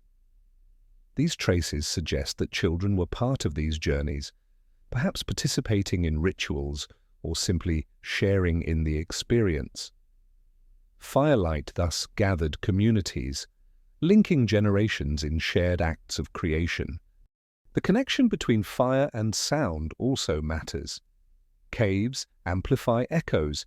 Some chambers resonate when voices or instruments are played. Archaeologists note that certain painted walls align with spaces of strong acoustics. This suggests that art, fire, and sound may have been combined in ritual performances. The flicker of flames on painted animals, accompanied by music from bone flutes, could create powerful experiences of identity and belonging. A lesser-known observation comes from soot analysis. In some caves, thick deposits of soot on ceilings indicate repeated visits over centuries. People returned again and again, rekindling fire in the same places. This persistence shows that caves held long-term significance. They were not casual stop, but enduring sites of memory. Firelight tied the present to the past, linking new generations with the traces of earlier ones. Still, our questions remain. Were caves used only occasionally for special purposes, or regularly as living spaces? The evidence points to both. Some caves contain hearths and food remains, suggesting habitation. Others hold only art and soot, suggesting symbolic use. The dual role reflects flexibility. Humans adapted caves for both daily life and cultural expression, guided always by fire. On the scale of climate, fire was also essential. Europe's winters were long and severe. Caves, though protective, were cold without heat. Fire provided survival as well as creativity. The skill of maintaining flame, transporting embers, and planning fuel supply was crucial. In every camp and cave, fire burned at the center. It was as much a tool of community as of warmth. The firelight of Ice Age caves thus illuminates more than stone walls. It reveals the capacity of humans to transform environments into places of meaning. Through art, ornaments, and sound, people expressed identity and imagination. Fire was the medium that made it possible. Its glow turned darkness into space, space into story, and story into memory. The significance of this legacy is profound. The caves of Chauvet, El Castillo, Hohlefels, and many others remain today as silent witnesses. Their walls still hold the marks of charcoal and ochre, the imprints of hands pressed in pigment. Each painting, each soot mark is a fragment of human presence. Together, they testify to the deep roots of symbolic life in Europe. The firelight in caves links past and present. When modern visitors enter these chambers, guided by artificial lamps, They step into the same darkness, once broken by flickering flames. The continuity of that experience, light against stone, imagination against silence, bridges 40,000 years. Fire, art, and identity remain entwined, carrying forward the echoes of Ice Age nights. In this way, caves become archives not only of survival, but of meaning. They preserve the oldest known evidence of figurative art, of ornaments, of music. They show that humans in Ice Age Europe were not only hunters and gatherers, but also creators of beauty and symbols. Firelight reveals this duality, practical necessity and cultural expression, joined in a single flame. Hunting on the mammoth steppe defines much of the daily existence of early Homo sapiens in Ice Age Europe. When they arrive across the Danube and into the plains, they encounter an environment vast and open, dominated by grasses, scattered shrubs, and herds of large grazing animals. This ecosystem, sometimes called the mammoth steppe, stretches from Western Europe all the way into Siberia. It is one of the richest biomes of the Pleistocene, supporting immense numbers of animals despite its cold climate. For humans newly arrived in Europe, it is both an opportunity and a challenge, a place where survival depends on adapting strategies to the rhythm of herds and seasons. The mammoth steppe is not barren. Though winters are harsh, summers bring an explosion of grasses and herbs. Reindeer, bison, horse, and aurochs graze in great numbers, followed by predators such as cave lions, hyenas, and wolves. The most iconic animals, woolly mammoths and woolly rhinoceroses, roam the plains, browsing for tough vegetation with their massive tusks and horns. Smaller animals, such as hare and fox, also thrive. For humans, this environment offers abundant food, hides and bones. But hunting these animals requires skill, cooperation, and knowledge of migration patterns.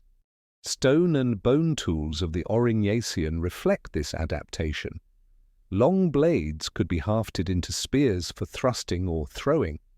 Bone points, carved and polished, provided durable tips capable of penetrating hides. End scrapers and burins allowed processing of hides and carving of antler. Hunting was not just the act of killing, it was part of a cycle of preparation, pursuit, processing, and storage. Each stage left its mark in archaeological layers, broken bones, cut marks, flint flakes, and traces of fire. One of the most famous sites of hunting evidence is Dolní Věstonice in today's Czech Republic. Though slightly younger than the very first arrivals, it preserves extraordinary evidence of mammoth hunting and use. Thousands of bones lie clustered, forming not only food remains but also structures, as humans used mammoth bones to build shelters. At such sites, the scale of hunting is astonishing, suggesting that entire communities worked together to bring down massive animals. The mammoth steppe demanded cooperation on a scale that reinforced social bonds. A lesser-known detail comes from cut marks on reindeer and horse bones. In many Aurignacian sites, bones show evidence of marrow extraction, with long bones split deliberately. This reveals that humans did not only consume meat, but also sought the nutrient-rich marrow inside.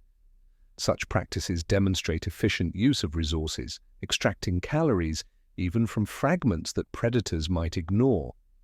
In the harsh climate of Ice Age winters, nothing was wasted. Still, mysteries remain. How exactly did small bands of humans hunt such large animals? Did they rely on direct confrontations with spears, or did they use landscape traps, such as driving herds into ravines or toward ambush points? Some archaeological sites suggest coordinated drives with animals herded into natural enclosures. Others suggest scavenging from carcasses left by predators. The precise balance of strategies is still debated. What is certain is that cooperation was essential. No individual could bring down a mammoth alone. On a planetary scale, the mammoth steppe stands out as a unique ecosystem. It stretched across half the globe during the late Pleistocene, linking Europe, Asia, and North America in a belt of open grasslands. Human adaptation to this environment allowed our species to spread widely, eventually reaching the far north and even the Americas. Europe's hunters were part of this global expansion, learning skills that would later carry humans into Siberia and beyond.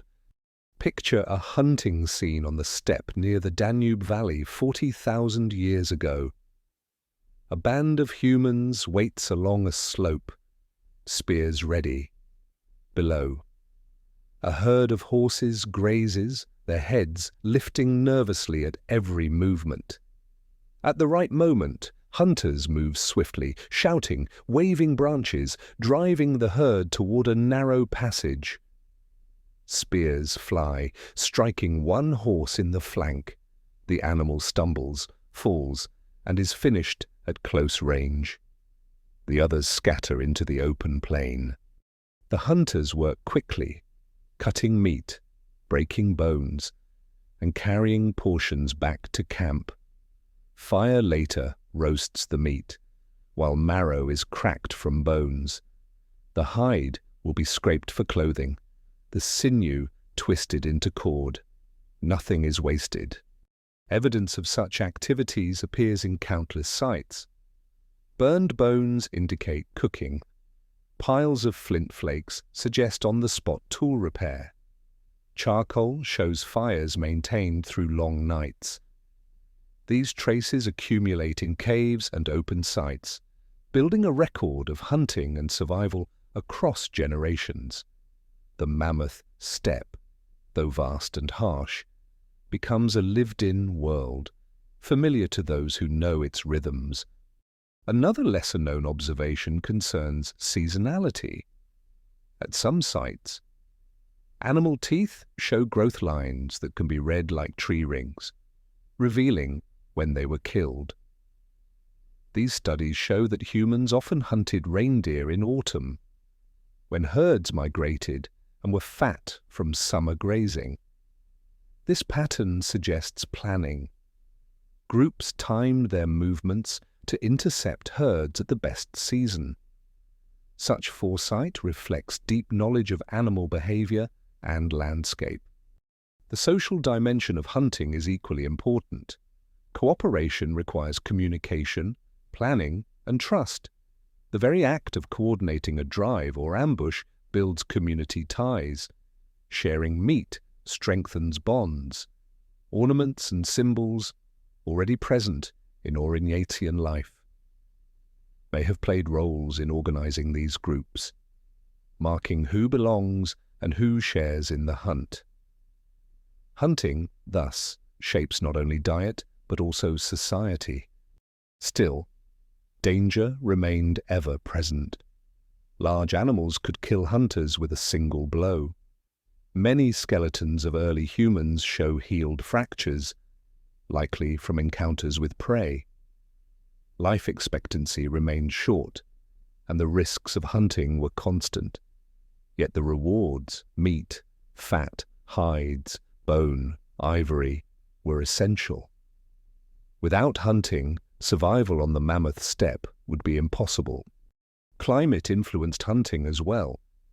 During colder stadials, steppe expanded, supporting vast herds. During warmer interstadials, forests advanced, changing prey availability. Humans adapted, shifting focus between reindeer, horse, bison, and mammoth, depending on conditions. The flexibility of their hunting strategies was key to endurance. On the grand scale, this adaptability allowed Homo sapiens to outlast Neanderthals, whose populations may have been less flexible in the face of change. The mammoth steppe eventually vanished, collapsing at the end of the Ice Age with the retreat of glaciers and the spread of forests. But during the period of early Homo sapiens in Europe, it was a land of abundance for thousands of years. It sustained communities, shaping their lives, tools, and cultures. The echoes of that adaptation survive in the archaeological record: bones split for marrow, ivory beads carved from tusks, hearths built from mammoth bones. In the quiet soil of Central Europe, archaeologists uncover these traces, piecing together the story of hunters who once thrived on open plains. Their skill, cooperation, and resilience reveal the capacity of humans to adapt to one of the harshest yet richest environments on Earth. Hunting on the mammoth steppe was not only about food, it was about identity, cooperation, and survival woven together. It shaped the communities that spread across Europe, ensuring their place in the continent's unfolding human story. In firelight and frost, on plains beneath Ice Age skies, the hunters carried forward the legacy of humanity, step by step, herd by herd, season by season. Shadows of extinction begin to lengthen over Neanderthal populations as Homo sapiens spread across Europe. For hundreds of thousands of years, Neanderthals had endured the shifting climates of the continent, surviving glacial cold and interglacial warmth. They had adapted their bodies, tools, and strategies to this land. Yet within a few millennia of modern humans' arrival, their numbers dwindle. By around 40,000 years ago, the last Neanderthals vanish, leaving behind only bones, tools, and the genetic traces preserved in us. The reasons for their disappearance remain one of prehistory's greatest mysteries. Archaeological records show the gradual contraction of Neanderthal range. In earlier times, they are present from Spain to Western Asia. Their camps, hearths, and tools are scattered across Europe's valleys and caves. After Homo sapiens arrive, these traces grow fewer. Sites once used repeatedly for thousands of years fall silent. The pattern is not sudden collapse but slow fading. Some areas retain Neanderthals longer, while others see them vanish more quickly. The record is uneven, like embers dying at different times across a fire. One of the last refugees lies in southern Iberia, at sites such as Gorham's Cave in Gibraltar. Stone tools of Neanderthal style persist until about 40,000 years ago. Here, small groups seem to survive after they have disappeared elsewhere. The southern tip of Spain, with its milder climate and access to marine resources, may have sheltered these final populations. Yet even they could not endure indefinitely. Eventually, the archaeological record of Neanderthal presence ceases. Europe becomes the land of a single humankind. The causes of extinction are debated. Climate is one factor. Around this time, abrupt cold phases sweep across Europe, altering ecosystems. Forests retreat, steppe expands, and resources shift. Such rapid swings test resilience. Small, scattered Neanderthal groups may have struggled to adapt quickly enough. In contrast, Homo sapiens seem more flexible, with broader diets and more diverse toolkits. Climate stress alone may not explain extinction, but it deepens vulnerability. Competition is another factor. When Neanderthals and Homo sapiens overlap, they may have competed for caves, prey, and resources. Archaeological sites show alternating occupations, suggesting replacement. Homo sapiens, with larger networks and symbolic traditions, may have formed wider alliances, giving them an edge in survival. yet the extent of direct conflict remains unclear. No battlefield evidence exists, only the silent succession of layers in caves. Interbreeding complicates the picture. The genetic record shows that Neanderthals did not vanish completely. Their DNA persists in us, testifying to encounters and integration. This means extinction is not absolute replacement, but absorption. Still, the distinct Neanderthal populations as living communities cease to exist. Their cultures, languages, and traditions vanish into silence, leaving only fragments absorbed into the newcomers. One lesser-known detail concerns population size. Studies suggest that Neanderthals lived in small groups, often isolated. Genetic evidence shows signs of inbreeding with limited diversity. This made them more vulnerable to demographic shocks. A disease, famine, or even a few harsh winters could devastate small groups. In contrast, Homo sapiens maintained wider networks, exchanging individuals and information over long distances. This difference in social structure may have tilted survival in favor of sapiens. Mysteries remain unresolved. Did Neanderthals truly vanish as late as 40,000 years ago in Gibraltar? Or were some dates misinterpreted? Did isolated groups survive longer, unrecorded, before finally blending or disappearing? Archaeologists continue to refine radiocarbon methods, but uncertainty lingers. The exact timeline of the last Neanderthals is still being drawn, site by site, layer by layer. On a planetary scale, the extinction of Neanderthals is part of a broader pattern. Other human lineages also vanish in this era. Denisovans in Asia, the hobbits of Flores, and other regional populations disappear, leaving Homo sapiens as the sole surviving branch. The late Pleistocene is thus a time not only of expansion, but of loss. The diversity of the human family tree contracts, and with it vanish unique ways of life. Imagine a Neanderthal camp in southern Iberia, 41,000 years ago. A small group shelters near a rocky shore. The sea provides shellfish and fish, while the hills offer red deer and wild goats. Fires burn low against the wind. The group is smaller than it once was, perhaps only a dozen individuals. They know the land well, but resources are thinner than before. Across the strait, in North Africa, modern humans already thrive. To the north, sapiens spread through Europe. The Neanderthals in this camp may not know they are the last of their kind, but their world is narrowing. Archaeological traces of these late groups are faint.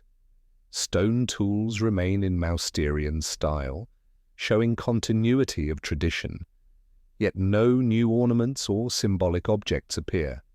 In contrast, Homo sapiens across Europe leave beads, carvings, and flutes. The cultural gap widens. Some scholars argue that Neanderthals simply did not invest as much in symbolic life. Others suggest their smaller numbers limited the spread of innovation. Either way, the archaeological silence around symbolism in their last centuries contrasts with the noise of sapiens' creativity. A lesser-known observation comes from studies of isotopes in Neanderthal bones. These chemical signatures suggest a diet heavily dependent on large game. While modern humans consumed a broader spectrum, fish, small animals, plants, Neanderthals focused on big prey. When climate shifts reduced herds, their narrow diet may have left them vulnerable. Flexibility may have been the key to survival, and here sapiens had the advantage. Still, caution is needed. Neanderthals were not incapable or inferior.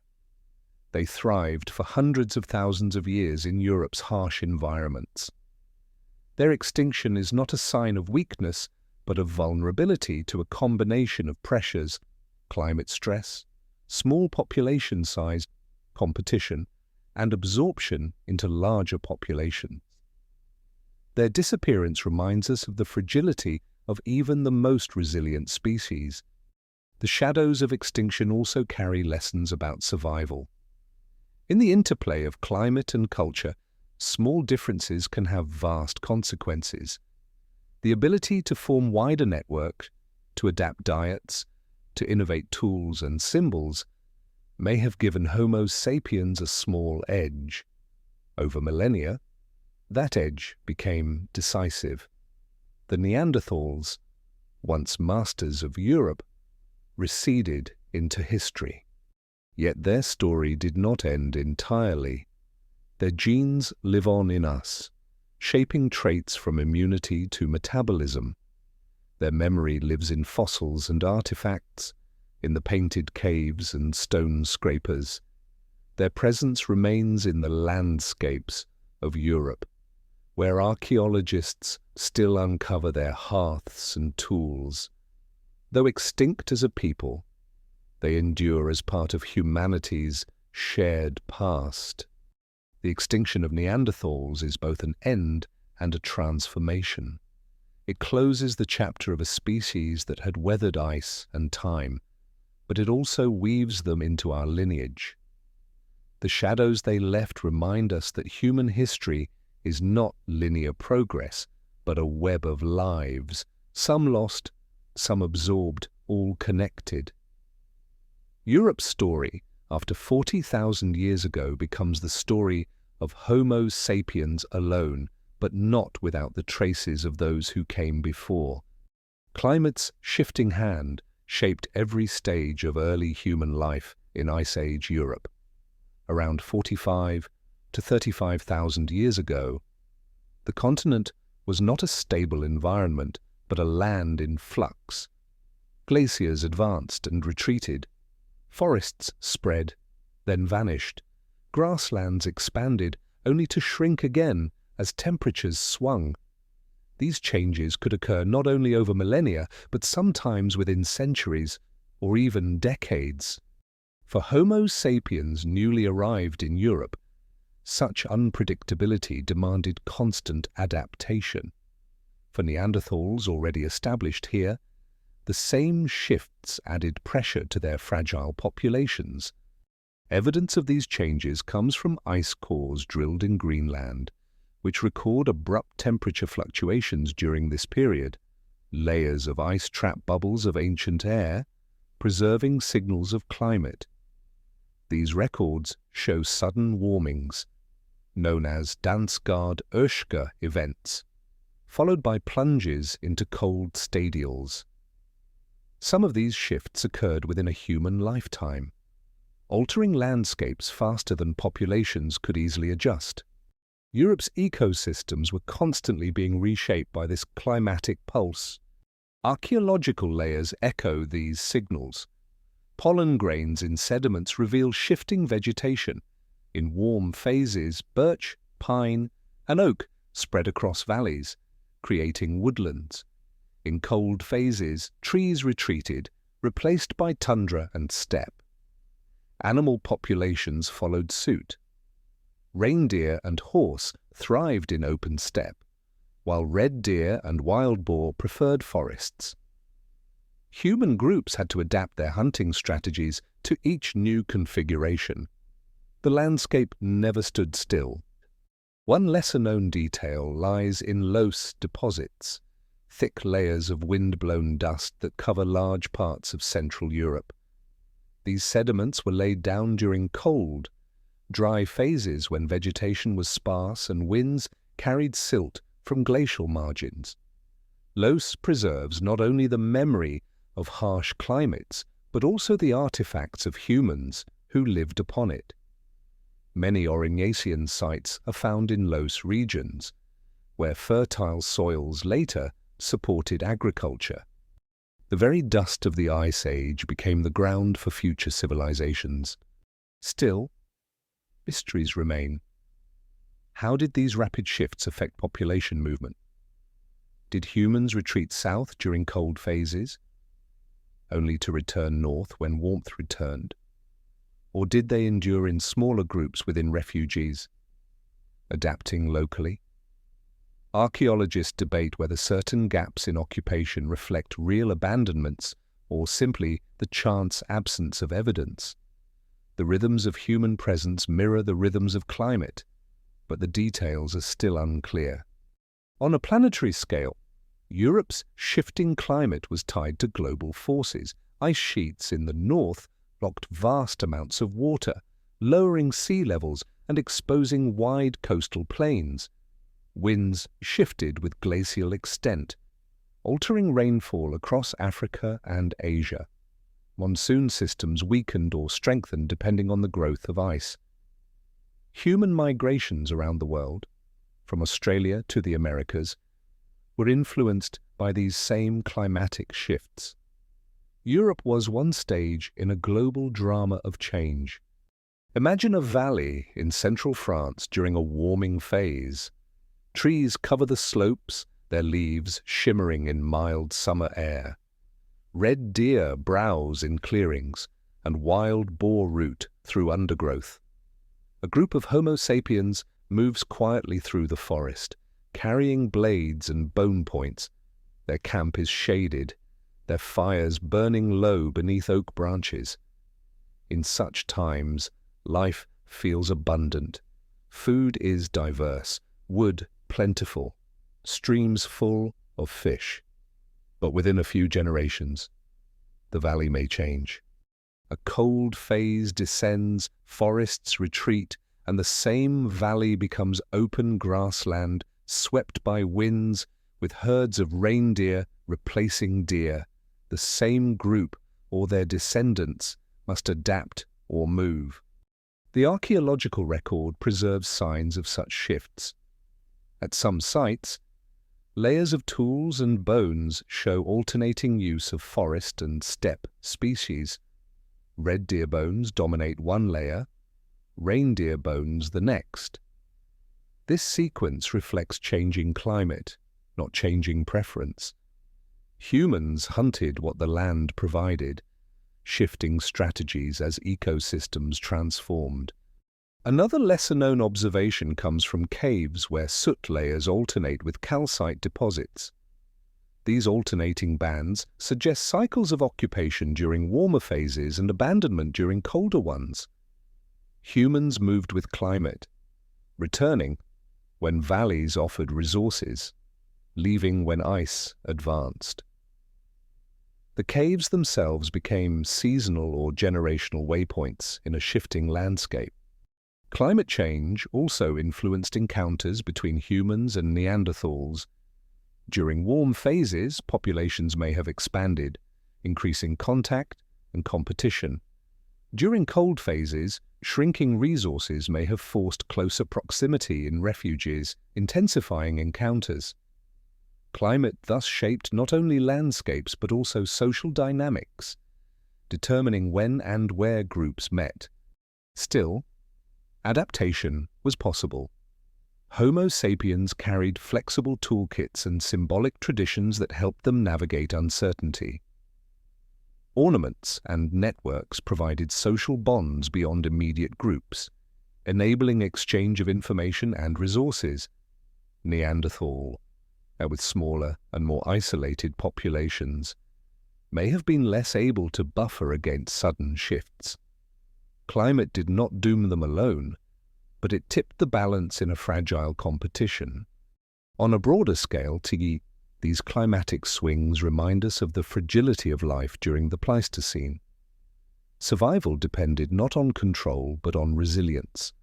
Fires had to be maintained, shelters built, food stored. Groups that could anticipate seasonal changes thrived. Those caught unprepared faced hardship. The pace of change meant that no generation could assume stability. Adaptation was constant. Picture again the mammoth steppe during a sudden cooling. Winds scour the plains, carrying dust that coats the air. herds of bison move southward, leaving behind emptier landscapes. A human band, once relying on abundant game, finds fewer animals nearby. They gather belongings, ornaments, and tools, and follow the herds across long distances. The decision is not dramatic but necessary, part of the rhythm of life under climate's shifting hand. Another dimension of climate is its impact on rivers. During warmer periods, rivers swell with meltwater, carving valleys and providing abundant fish. During colder stadials, rivers shrink, their courses shifting. Camps along riverbanks bear traces of these changes. Hearths once on the edge of water become buried far inland as courses move. Humans followed these rivers not only for food, but also for orientation across vast landscapes. Mysteries also linger about how humans perceived climate. Did they see sudden cold snaps as natural cycles, or did they interpret them through symbolic stories? The art and ornaments of the Aurignacian may reflect attempts to understand and stabilize a world in flux. Painted animals, carved figures, and musical instruments could have been part of rituals aimed at securing abundance in uncertain times. Archaeology cannot prove this, but the coincidence of symbolism and climate stress invites reflection. By the end of this period, Homo sapiens are established across much of Europe. Their presence persists through cold and warmth, through stadials and interstadials. Neanderthals, by contrast, vanish. The shifting climate is not the sole cause, but it is one of the strongest hands guiding the outcome. The survival of one lineage and the disappearance of another are bound to the same environmental forces, felt differently through the prism of culture and adaptation. The story of climate's shifting hand is thus both local and global. It plays out in pollen grains, animal bones, and soot layers in caves. It also plays out in ice sheets, winds, and oceans that stretch across continents. For the people who lived through it, the changes were immediate. Forests turning to tundra, rivers shrinking, herds migrating. For us, they are patterns revealed in data and sediments. Together, they remind us that human history has always been tied to the rhythms of Earth itself. Networks across distance become visible in the archaeological record of early Homo sapiens in Europe. These networks are not built of roads or permanent towns, but of movement, memory, and exchange. They stretch across valleys, rivers, and mountains, linking groups scattered over vast landscapes. Their traces survive in the form of exotic materials carried far from their source, shells from distant seas, flint from quarries many days' travel away, and ochre mined from deep deposits. Each object speaks of contact beyond immediate communities. Each reveals that survival on the mammoth steppe was reinforced by connection. Archaeologists find pierced shells far inland, sometimes more than 100 kilometers from the coast.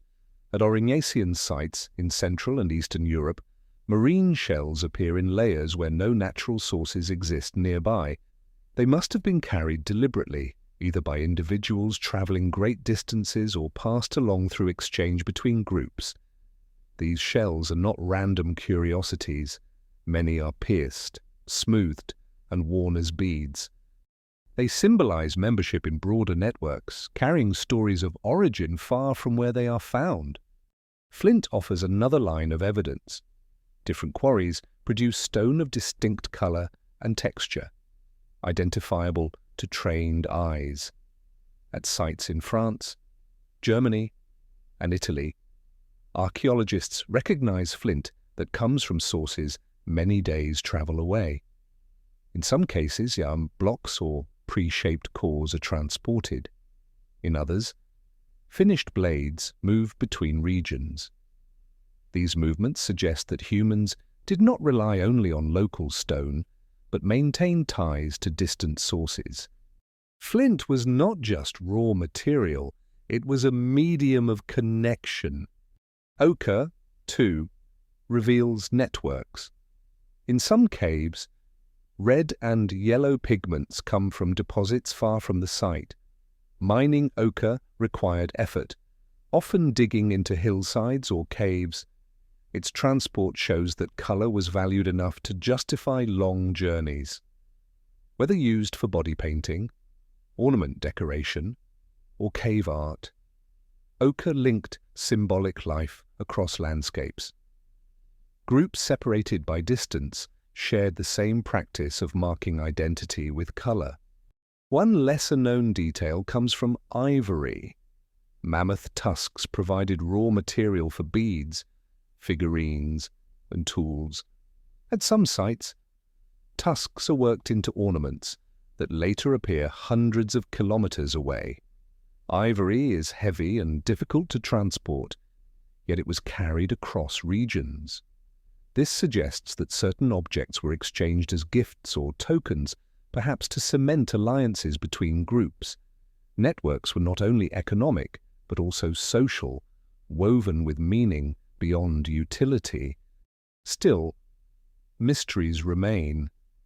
How exactly were these networks maintained? Did individuals travel long distances, carrying goods themselves, or did objects pass gradually from group to group? Were exchanges formal, involving ritualized gift-giving, or informal, through occasional meetings? Archaeology preserves objects, but not the social rules behind them. The presence of exotic materials proves connection, but the mechanism remains hidden. On a planetary scale, did these networks fit into a wider pattern of human behavior? In Africa, long before the migration to Europe, beads and ochre circulated across distances. In Asia, obsidian moved hundreds of kilometers between communities. The ability to maintain ties across space is a hallmark of Homo sapiens. It allows small groups to buffer against risk, sharing information, mates, and materials. In Ice Age Europe, such networks may have been essential to survival in a land of shifting climates and scattered populations. Imagine two groups meeting along a river in what is now Austria. Each arrives with their families, carrying food, tools, and ornaments. Around a shared fire, they exchange stories, news of herds, and perhaps a few gifts. A string of shell beads changes hands, carried far from the Black Sea coast. A blade of flint from a distant quarry is given in return. The objects matter less than the bond they represent. When the groups part, they leave with reminders of connection, tokens of belonging to a wider human world. The archaeological record preserves faint echoes of such meetings. In some sites, multiple styles of ornaments appear together, suggesting contact between groups with different traditions. In others, flint from distant sources appears alongside local stone, showing integration of materials from afar. Each layer of sediment becomes a fragment of network history, recording links that once stretched across the continent. Another lesser-known observation is the presence of standardized bead shapes.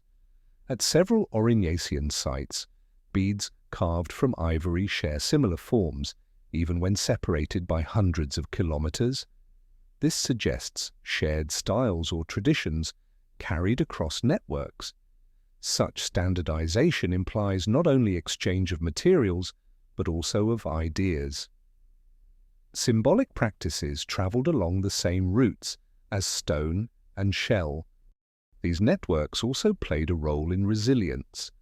In times of scarcity, connections to other groups allowed for exchange of food, mates, and knowledge.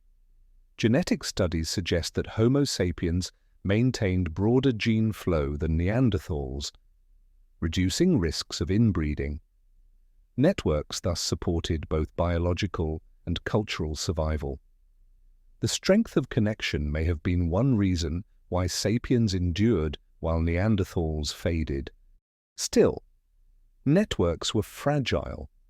Climate swings could disrupt them, forcing groups to move or abandon routes. Harsh winters may have cut off valleys.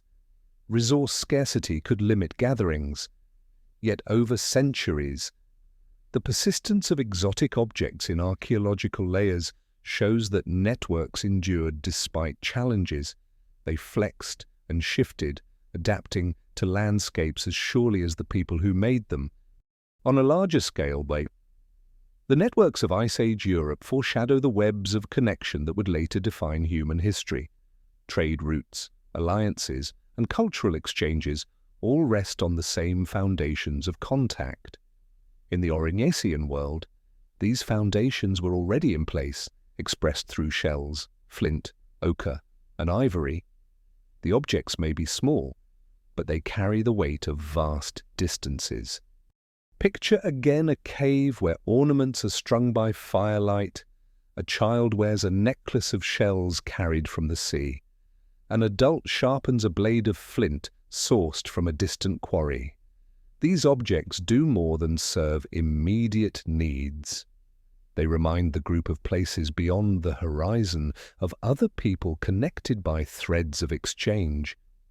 In a world of uncertainty, such reminders are anchors of identity and belonging. The networks of early Homo sapiens in Europe show that humans were never isolated wanderers.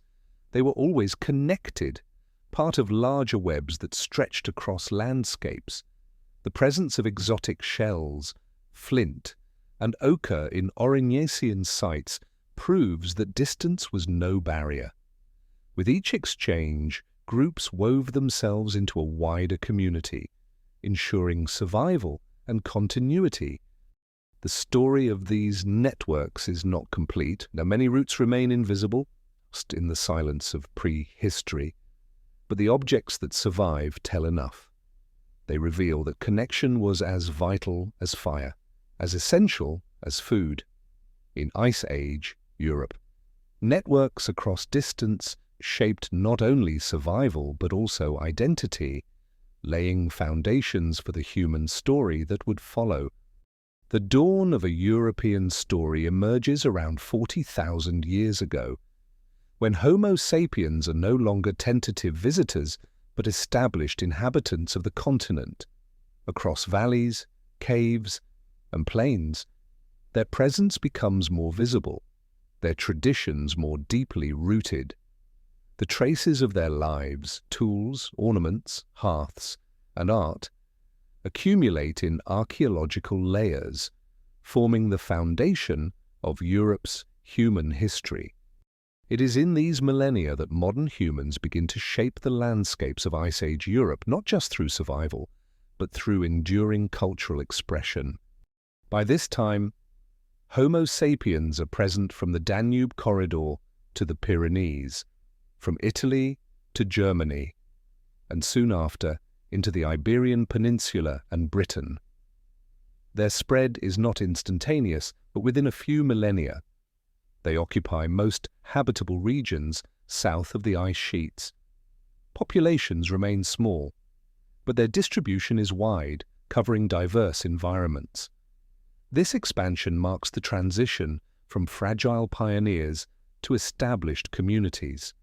Europe, long the home of Neanderthals, now becomes a continent of Homo sapiens. Archaeological records confirm this establishment. Ornamentian tools dominate layers across the continent. Blade technology, bone points, and ornaments appear consistently, showing a shared cultural horizon. Caves once occupied by Neanderthals now contain modern human layers, with new traditions of fire use, symbolic artifacts, and art. In Central and Western Europe, sites such as Geisenklösterle, Chauvet, and Vogelherde preserve evidence of repeated occupation. These are not fleeting camps, but places returned to generation after generation. One lesser-known detail is the presence of structured living spaces within some caves. Hearths are arranged in clusters, suggesting organized areas for different tasks. Flint knapping debris lies in one part, food remains in another. This spatial organization reflects planning and social structure, even within temporary shelters. It shows that Homo sapiens in Europe are not only surviving, but shaping environments to meet communal needs. Still, mysteries surround the scale of these communities. How many individuals lived in Europe at this time? Estimates suggest only tens of thousands, scattered in small bands. The continent, vast and rich in resources, was thinly populated compared to later times. Yet even these small numbers were enough to establish networks, create art, and maintain traditions across distance. Their cultural presence outweighed their demographic size. On a planetary scale, the establishment of Homo sapiens in Europe marks one of the last great migrations of early humanity. By 40,000 years ago, humans are already in Australia, Asia, and the Middle East. Europe becomes the final major region to receive them. With their arrival, the human family tree narrows as Neanderthals vanish and Homo sapiens become the only lineage left on the continent. The dawn of Europe's human story is also the dusk of another. Imagine a landscape in what is now southern Germany. The mammoth steppe stretches wide, with herds of reindeer grazing in the distance. In a nearby cave, a group of humans gathers by a fire. A child plays with a bead of ivory, threading it onto sinew. An elder sharpens a long blade, striking sparks from flint. In another corner, someone carves a figurine of a horse, smoothing its form with care. The firelight flickers on walls already marked with paintings of animals.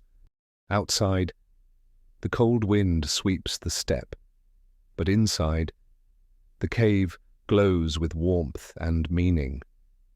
This scene, repeated across Europe, captures the essence of a new beginning. The symbolic life of these early Europeans deepens with time.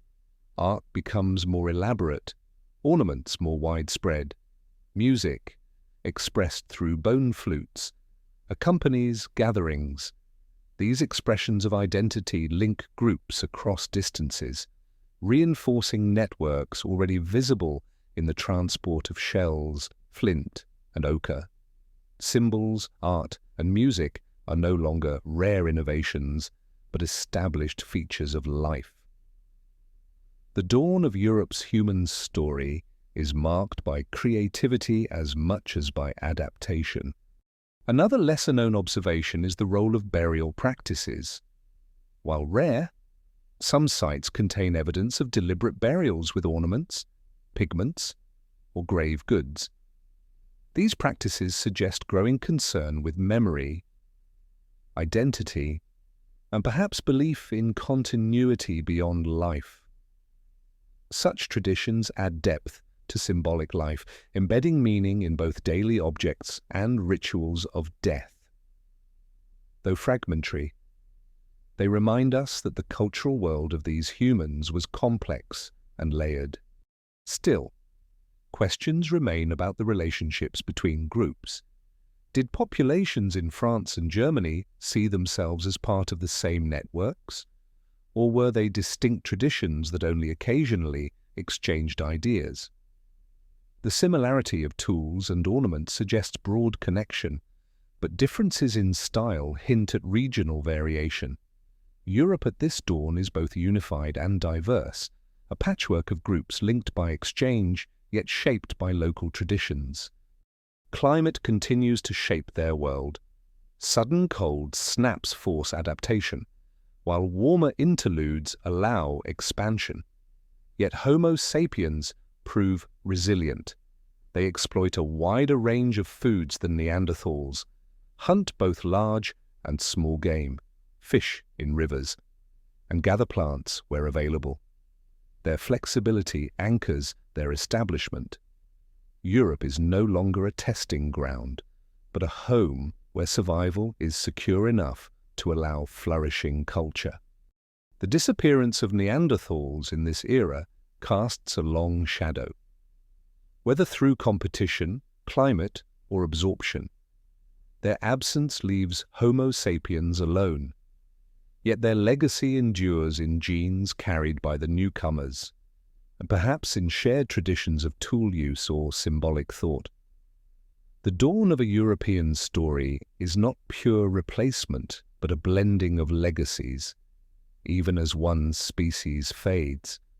On the broadest scale, the establishment of Homo sapiens in Europe is part of a global story of resilience and creativity. It reflects the capacity of humans to adapt to diverse environments, from deserts to forests, from coasts to frozen plains. Europe's harsh climates and shifting ecosystems test these abilities, and the success of early communities proves their strength.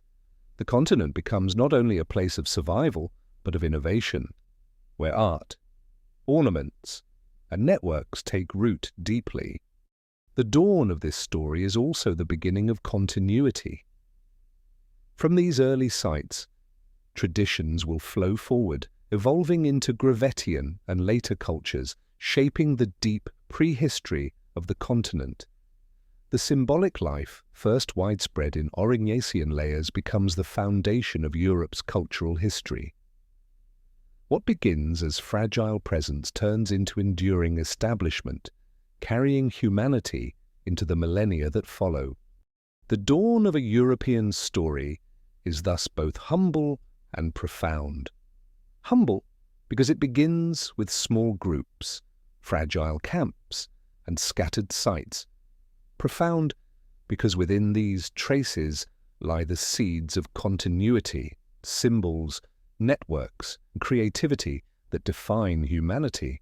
Europe, once the land of Neanderthal, becomes the land where Homo sapiens take root, shaping landscapes with fire, art, and memory. The story that begins here will stretch forward for tens of thousands of years into the present. The stillness of Ice Age Europe lingers as the story closes. Around 40,000 years ago, Homo sapiens are established across the continent, carrying beads, blades, and songs into valleys once ruled by Neanderthals. The fires in caves flicker, casting shadows over painted walls. Ornaments shine faintly in the glow, marking the presence of identities long vanished. The winds sweep the mammoth steppe, carrying with them echoes of herds, hunters, and voices lost in time. Much remains unknown. We do not know the full rhythms of their lives, the words they spoke, or the meanings they gave to symbols. We do not know the exact encounters between species, whether in peace or tension, or the stories told around fires as seasons changed. The archaeological record is fragmentary, offering glimpses but never the whole. Mystery remains at the heart of this history. Yet what endures is clear. Modern humans became part of Europe's landscapes, adapting to climates that shifted like a restless tide. They survived through cooperation, networks, and creativity. They carried forward legacies of other humans, woven into their very DNA. They left marks in caves, in ornaments, in the soil itself, marks that endure tens of thousands of years later. The dawn of a European story was not an end, but a beginning. From those first steps into the Danube corridor to the wide spread of Aurignacian life, the foundations were laid for all that followed. Fire, art, music, and memory took root, carried by small bands who walked across frozen plains. In their persistence, humanity endured. And so the continent's silence holds both absence and continuity. Neanderthals are gone, but their genes remain. The Ice Age landscapes have vanished, yet their dust forms fertile soil. The caves are empty, yet the paintings remain on the walls. From fragility came endurance, and from endurance came the long unfolding story of Europe.